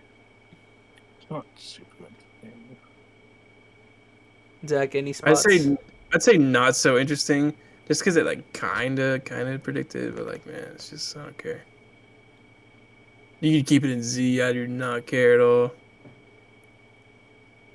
I'm trying to think. It's definitely more interesting. I would put it top Z. Next one, Oh, I've seen this one. It's kind of interesting looking. FaceTime. Predicted back in 1995. In Mhm. 1995, in the heartwarming Simpsons episode Lisa's Wedding, Lisa went to a fortune teller who predicted Lisa's future in 2010. Lisa's future consisted of her marrying her college sweetheart. Excited to share the news, she called her mom.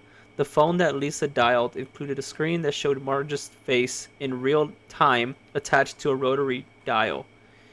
While Skype was invented in 2003, it served primarily as the calling service used on computers. True.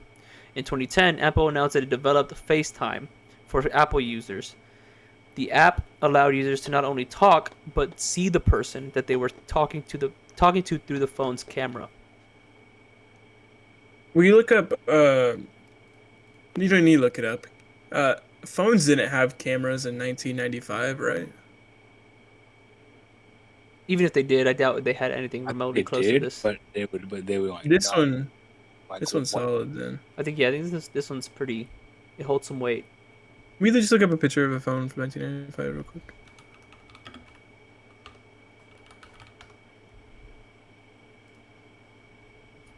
Is that Mike Tyson?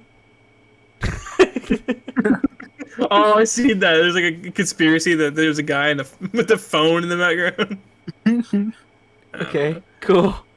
So some of them had screens, but there are no cameras. Yeah. This is pretty wild. This one's pretty good. Okay, Oh, there's the picture. Look at the picture of Mike Tyson real quick. what was he? Oh, there's him training. This Yeah. That in 1995. that's a shoot. It has a phone. I mean, he has a camera. Yeah. This. Okay, let's stay on topic. Maybe another time. 1985. Hey, this guy. Hey, He knows something that we don't. he's most interesting. It might be a time traveler. He's most interesting. We're just gonna take a picture of him and put it. Okay, he would be most interesting. Yeah, I put Yeah. this at most interesting. Like, Yeah, not gonna lie. If just Well, Going wait, off wait, the facts stated. wait. What? That guy had a phone in 1995 that had a camera looking at Mike Tyson. They had that technology. This is mid. That's the whole conspiracy behind that picture because they didn't exist in 1995. Then why is That's he the whole doing that? conspiracy. Then why is he holding up his phone? I don't know. That's like the whole freaking like, oh, this guy's a time traveler. He has a phone? He has a phone with a camera on it in 1995. Okay, It's well, impossible. look. I mean, look at him. Look at him. Dude, that's the whole point. I know. I know. I know. Yeah. I'm saying that, like, okay, I'm saying in regards to The Simpsons.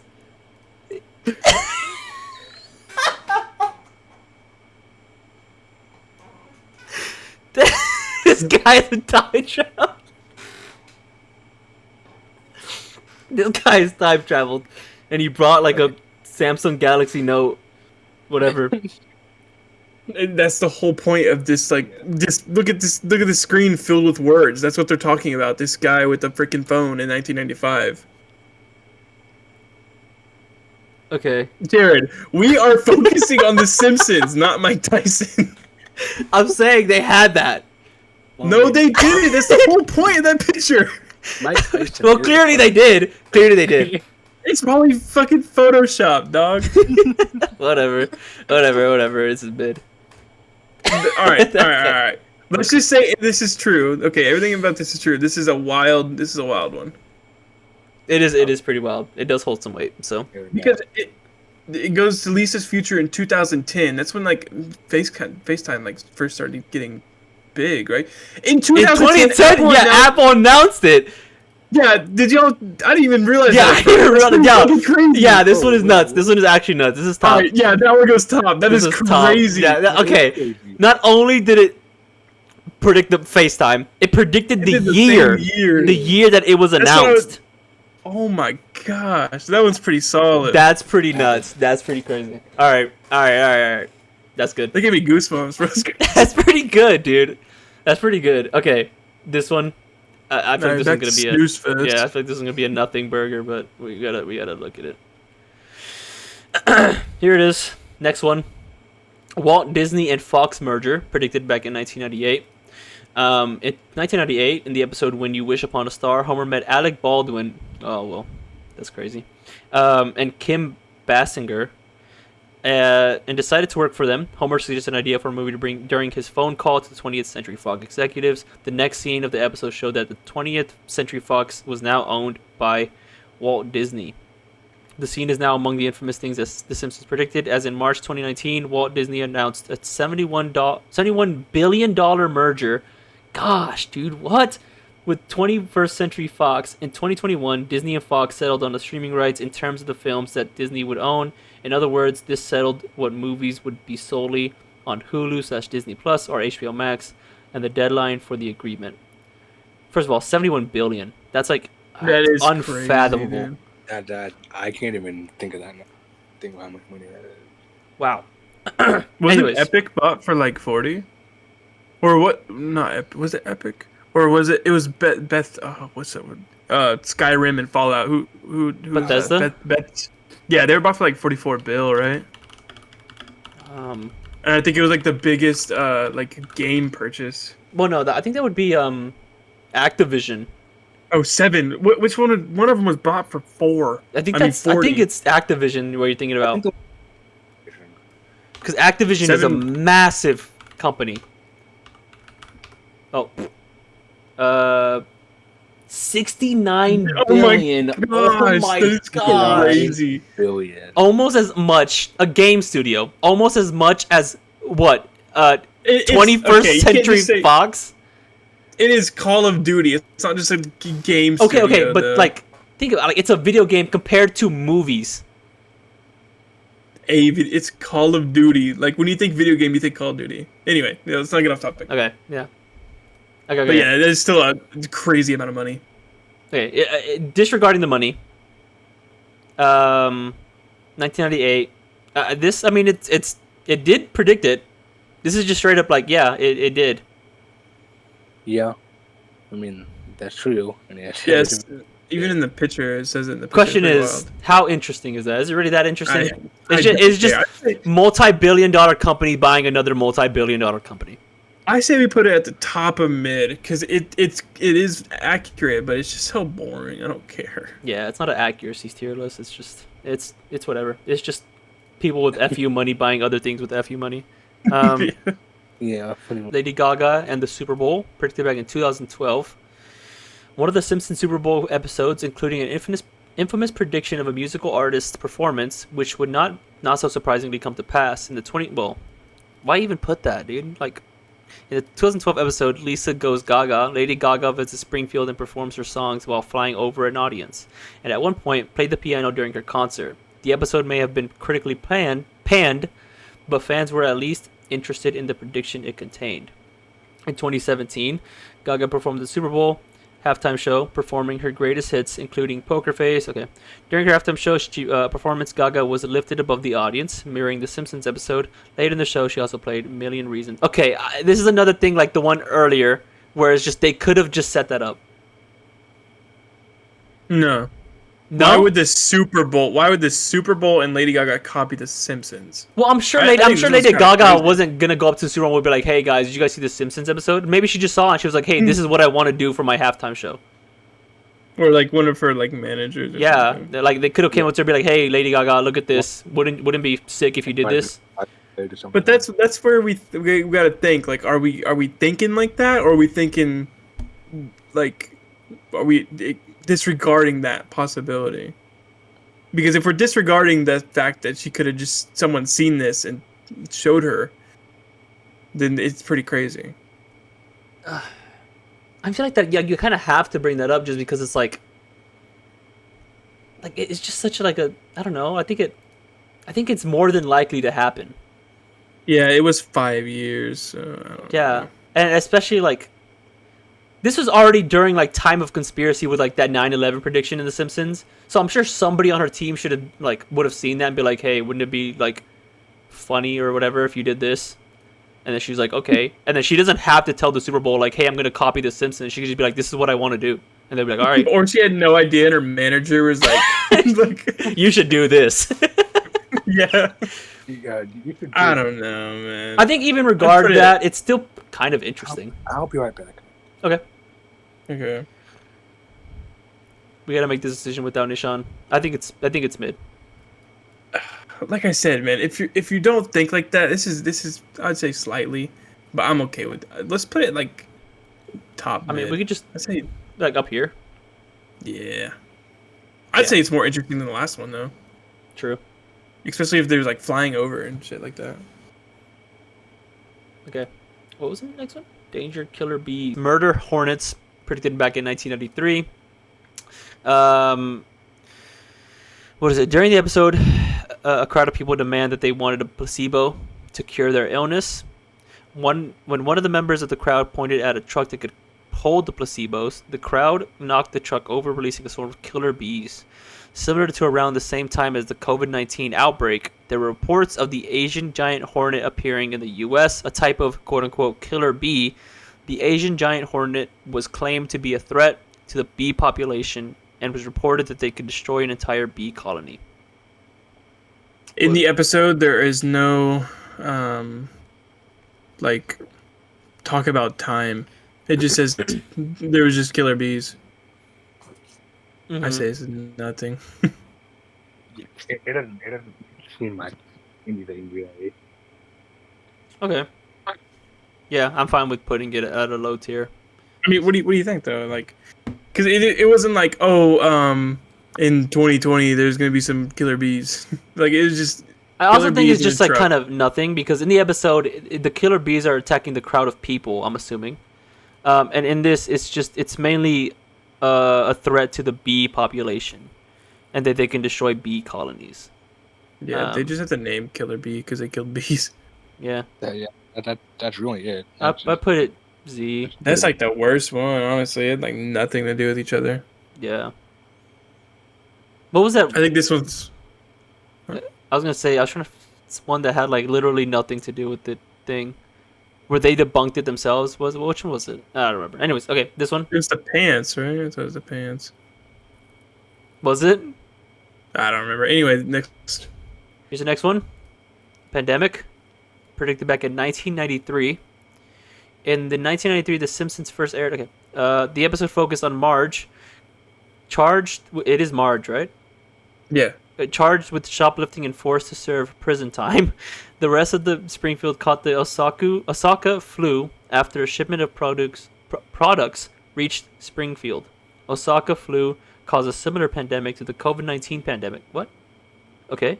The Osaka flu originated from a different country before it made its way to the U.S. In addition, the episode didn't have a treatment immediately available, and the doctor of the episode recommended that the patients got some bed rest, similar to how the scientists were still testing out their vaccine to prevent the COVID-19 virus. It's just a virus, dog. Yeah, it's not really anything, in my opinion. How similar was the virus in the show to actual COVID? I want to say the only thing that's linking these two is that it's a pandemic in the show and a pandemic in real life. Yeah, that's what I'm saying. Like, it's just a virus. Yeah. That sucks. I'd say nothing. Mid. It's not worse than killer bees. It was trash. Yeah, that's kind of bad. That was a whole bunch of nothing. All right, this is the next one. The Matrix 4 premiere back in 2004. I think this is gonna be nothing. I'm gonna say it right now. Okay, at the episode, Homer is seen in front of a movie poster, A Matrix Christmas Coming Soon. The image represented Neo, played by Keanu Reeves. Shout out Keanu Reeves, W, in a Christmas hat. The Matrix was released in 1999 while The Matrix Loaded, 2003, and it would be in 2021 the next would be released. It was released on December 22nd, 2021 in the United States. While Neo was front and center of the poster, he unfortunately wasn't wearing a Christmas hat. Okay, next. I mean, It was released in December. That's about it. That's all it has. I think slightly interesting. Do you think so? Slightly interesting? Yeah, but at the bottom, it's slightly interesting. Do you have an argument for that? No, I don't. Because I have a counter argument where it's just, hey, what if they make a fourth Matrix movie? Yeah, what if right now I was like, hey, they're gonna make a Fast and Furious 27 in 2028. Well, not even like like it's just like, hey, this movie was super popular. What if they make more of them because of it makes a ton of money? What if they make a fourth one because the first 3 made so much money? Yeah, exactly. Okay, I see what you're saying now. You know, and the only thing that like in regards to like a prediction is the date. Oh, let's look at the picture in real life. The actual movie cover. Okay. The Matrix 4. Matrix 4. That's not it. That's not it.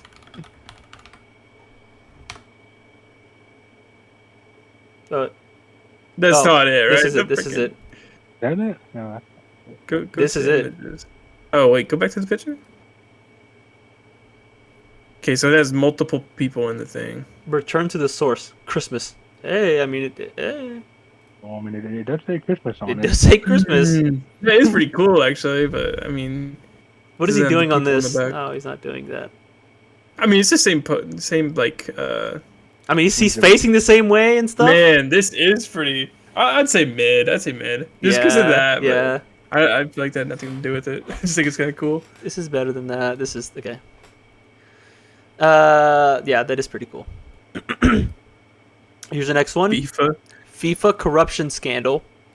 Back in 2014, it was predicted.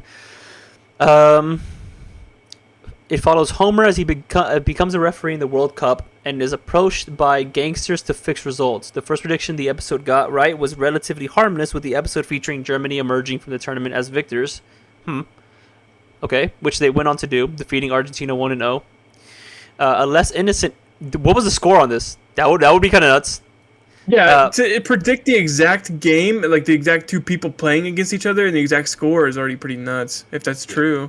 That is if it's true. A less innocent eventuality from the World Cup, though, was the police raid on FIFA's headquarters as a governing body of the sport was investigated amid accusations of bribery, money laundering, and fraud. Wow.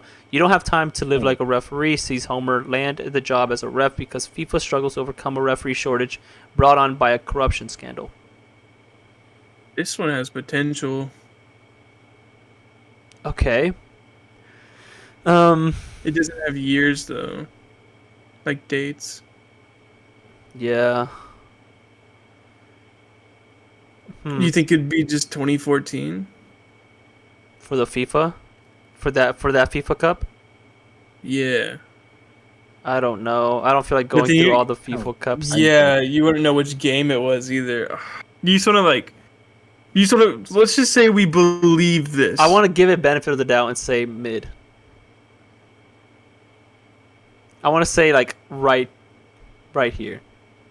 That's fine. If we're believing it, then then I'd say that's Defending disbelief. Yeah. I'd say. Yeah. I think that's fine. I think that's fair. Next one, USA curling team. 2010, it was predicted. The episode Boy Meets Curl follows Homer and Marge arriving at the skating arena only to see that it was closed to those practicing curling.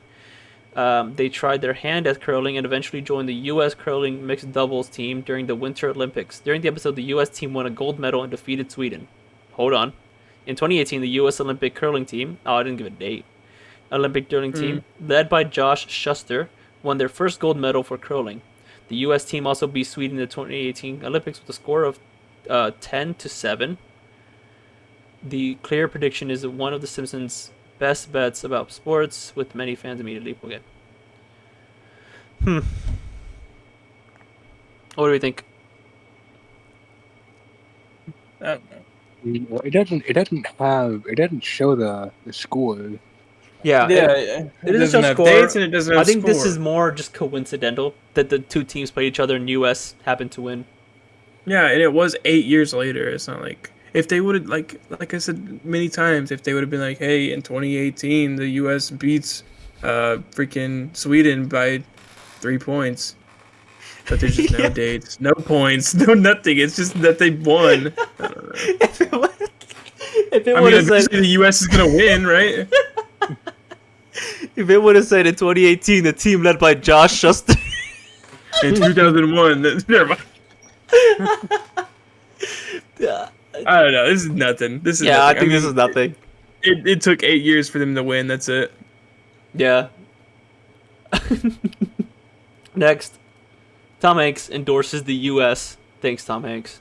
In 2007, in the Simpsons movie, actor Tom Hanks made a cameo appearance in a commercial scene that the Simpsons were watching.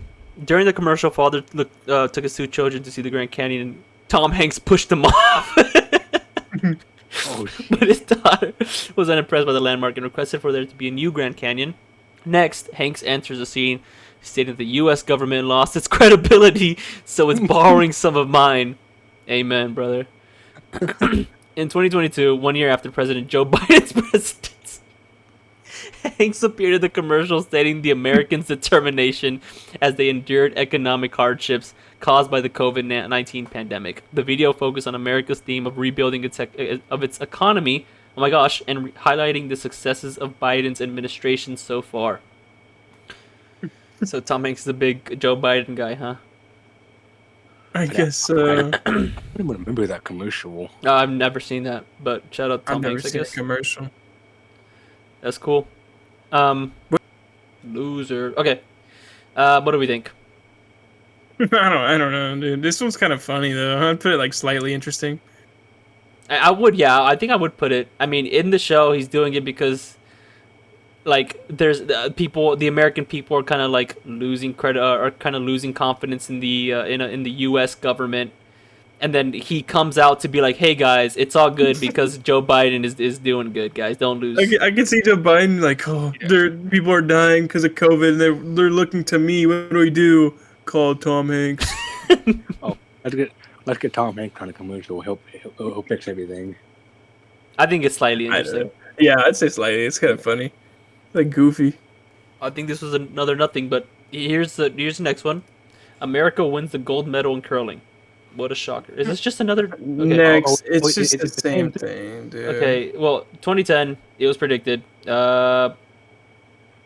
It centers on Homer and Marge. It's a search for a fun day. Takes them to winter sport of curling. Okay. Teaming up with these two guys, they are brought into the U.S. Olympics team for the sport and embark in. Okay.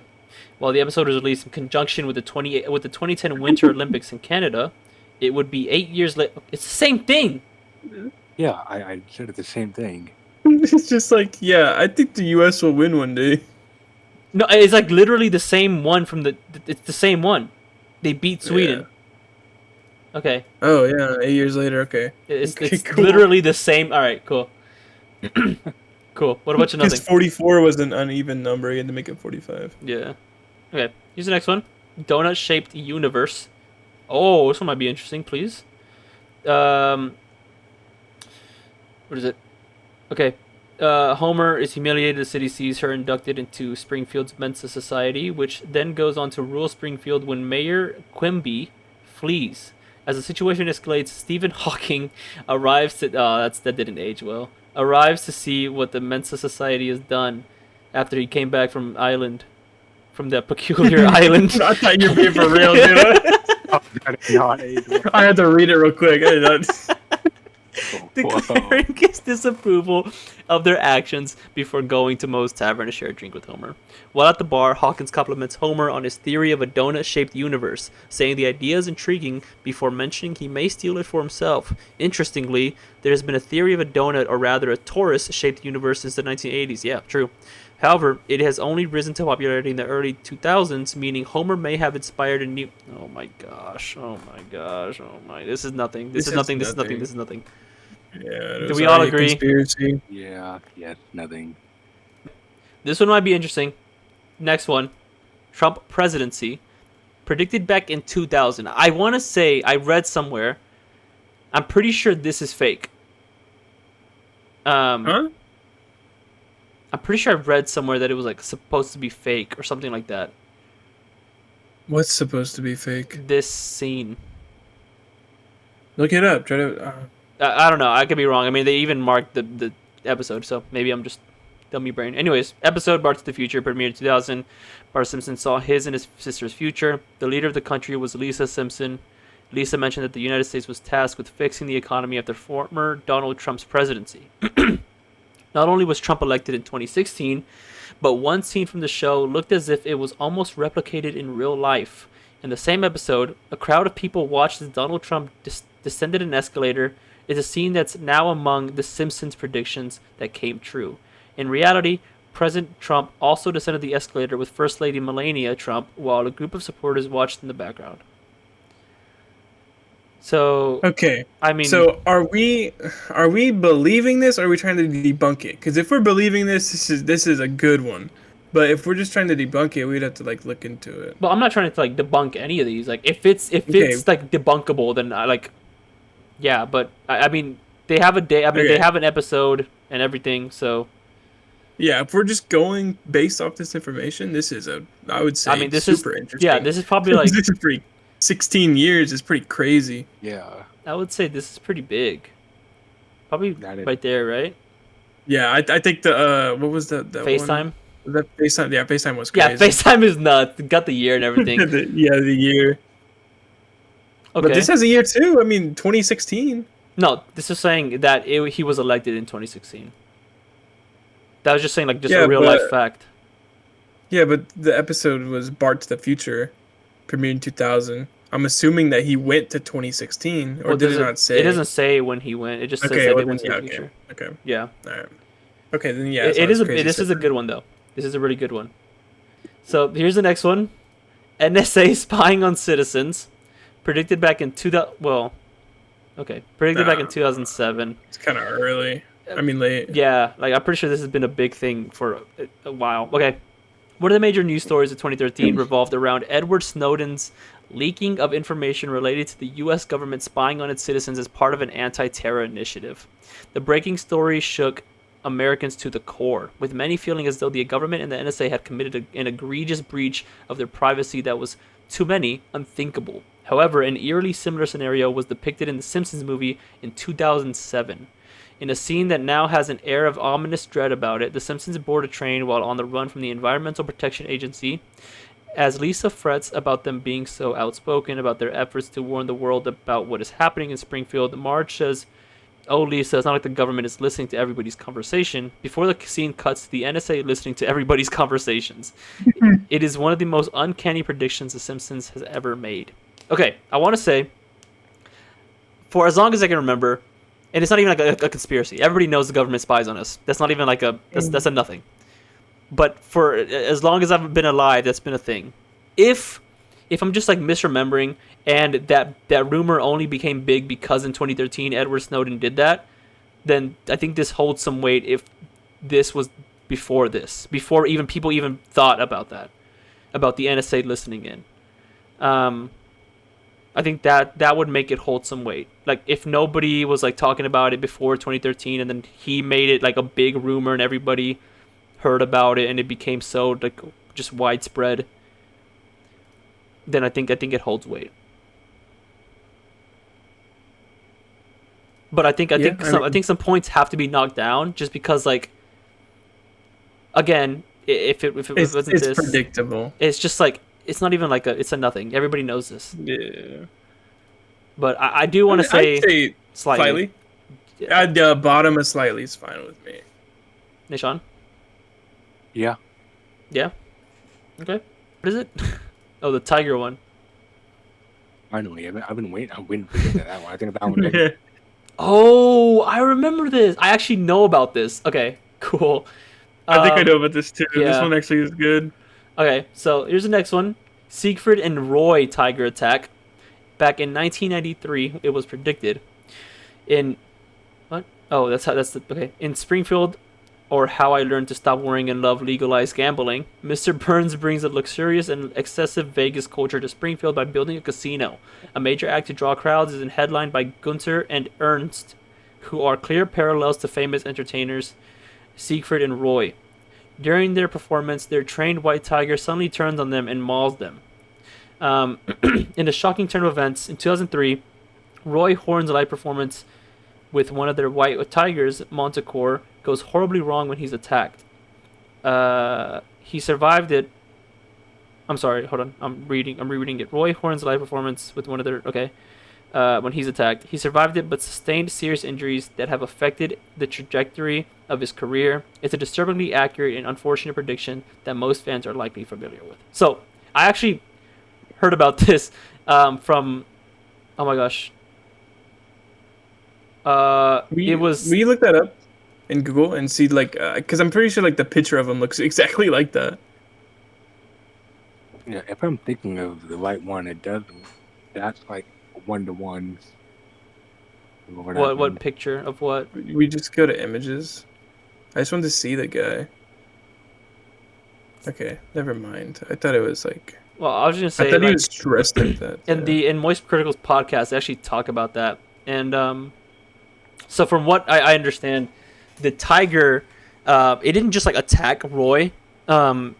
I guess the main like theory surrounding it is that one guy in the audience had like this weird haircut, and the tiger saw it as like, he saw it and got like concerned for Roy, and was like saw it as like some sort of like predator, and so he tried to carry Roy from his neck like a cub, and he tried to carry Roy from his neck.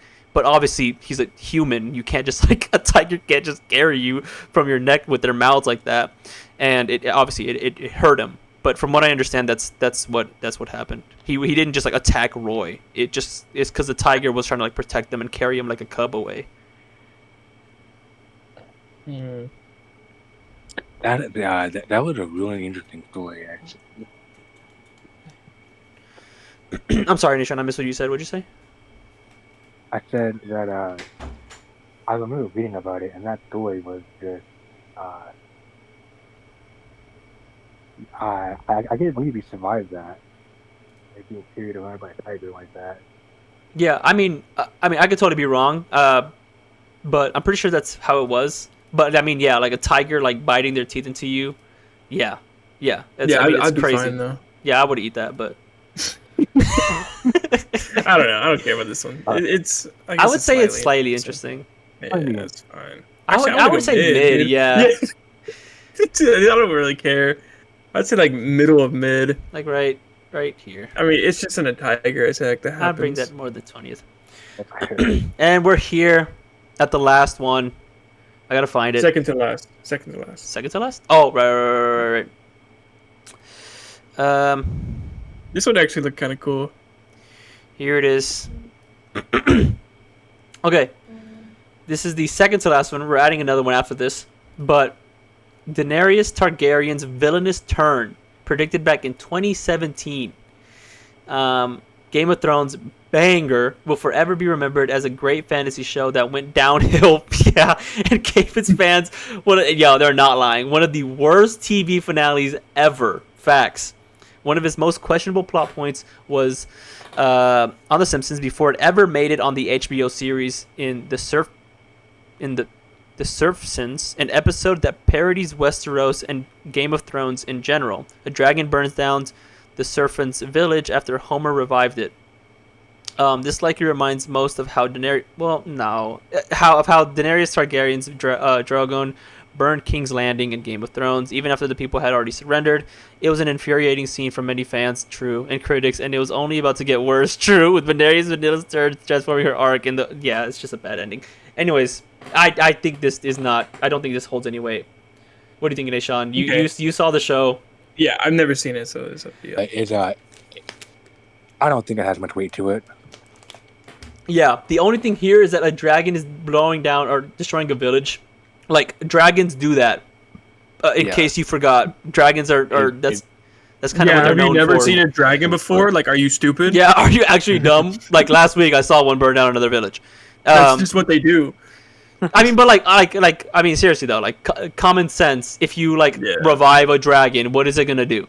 Start eating people. Yeah, and it's not even like. Anyways, it doesn't link. It doesn't even. It's not even close. Anyways, I think this is not so interesting. I just find it interesting because it's Game of Thrones, and I love Game of Thrones. But They predicted the ending was bad and something, right? Yeah. They predicted the ending was terrible. yeah, they predict. Yeah, true. They did predict the ending would be actually hot garbage. I'll bring it mid. I'll keep it mid. That's fine. Yeah. Okay, and we got one more. It's not on this, so I can close this. The 9/11 prediction that The Simpsons made. I don't know. It's not in the It's not in the website. I like. Oh, not that it needs to be. We can see it right here. But this is it. A bigger picture of it. Right here, predicting 9/11 was an insane coincidence, says the Simpsons showrunner. So the man who made Simpsons himself came out and said that it was just a coincidence. Yeah. So it confirms that it was before 9/11 that this happened, and just from this picture alone, it looks kind of crazy. I think this is a bit like. I think people are reaching. I think this is just a huge reach, super conspiratorial. It's like the same thing with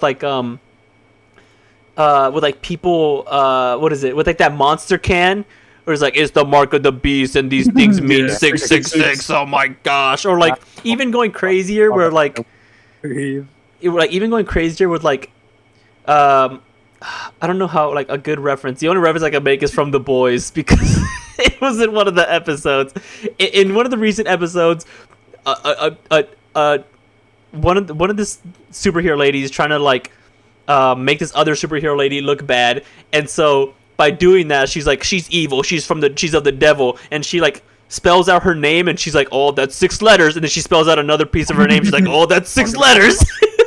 So ridiculous. And so this is kind of like what I think here, where it's like, it's just $9, and they just happen to be by the Twin Towers. I mean, it's New York. Yeah. That's kind of like a staple of New York. Yeah, it's staple of New York. Like, especially whenever they were like around that time, whenever they were erect. Like they. I don't know, man. I'm putting on my tinfoil hat. This one's great. You got like a crazy tinfoil hat on right now because think about it.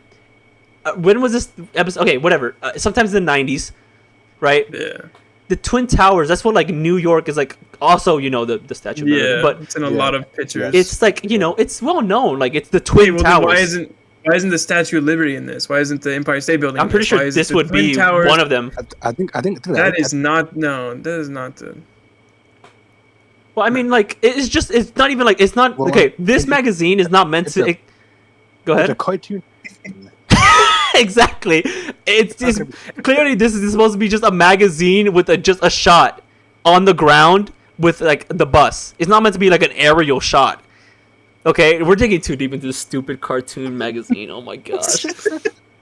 I think that because it's just the Twin Towers, the World Trade Center, it's a huge like landmark of New York, especially whenever it was erect and it had its place there.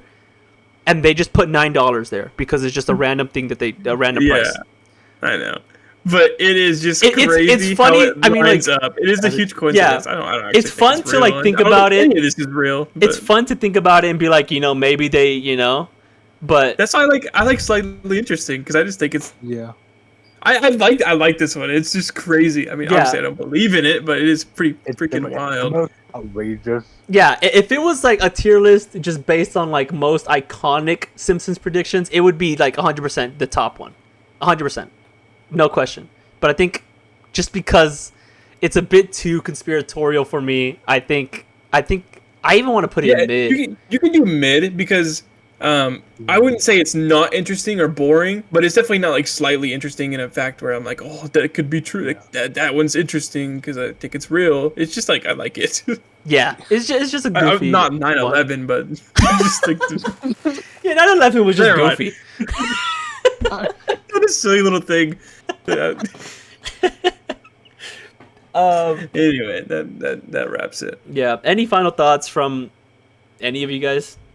Yeah, I got one. Go ahead. No, don't. Cool. Thanks. And Sean, anything? No, not particularly. Okay. Well, this was the.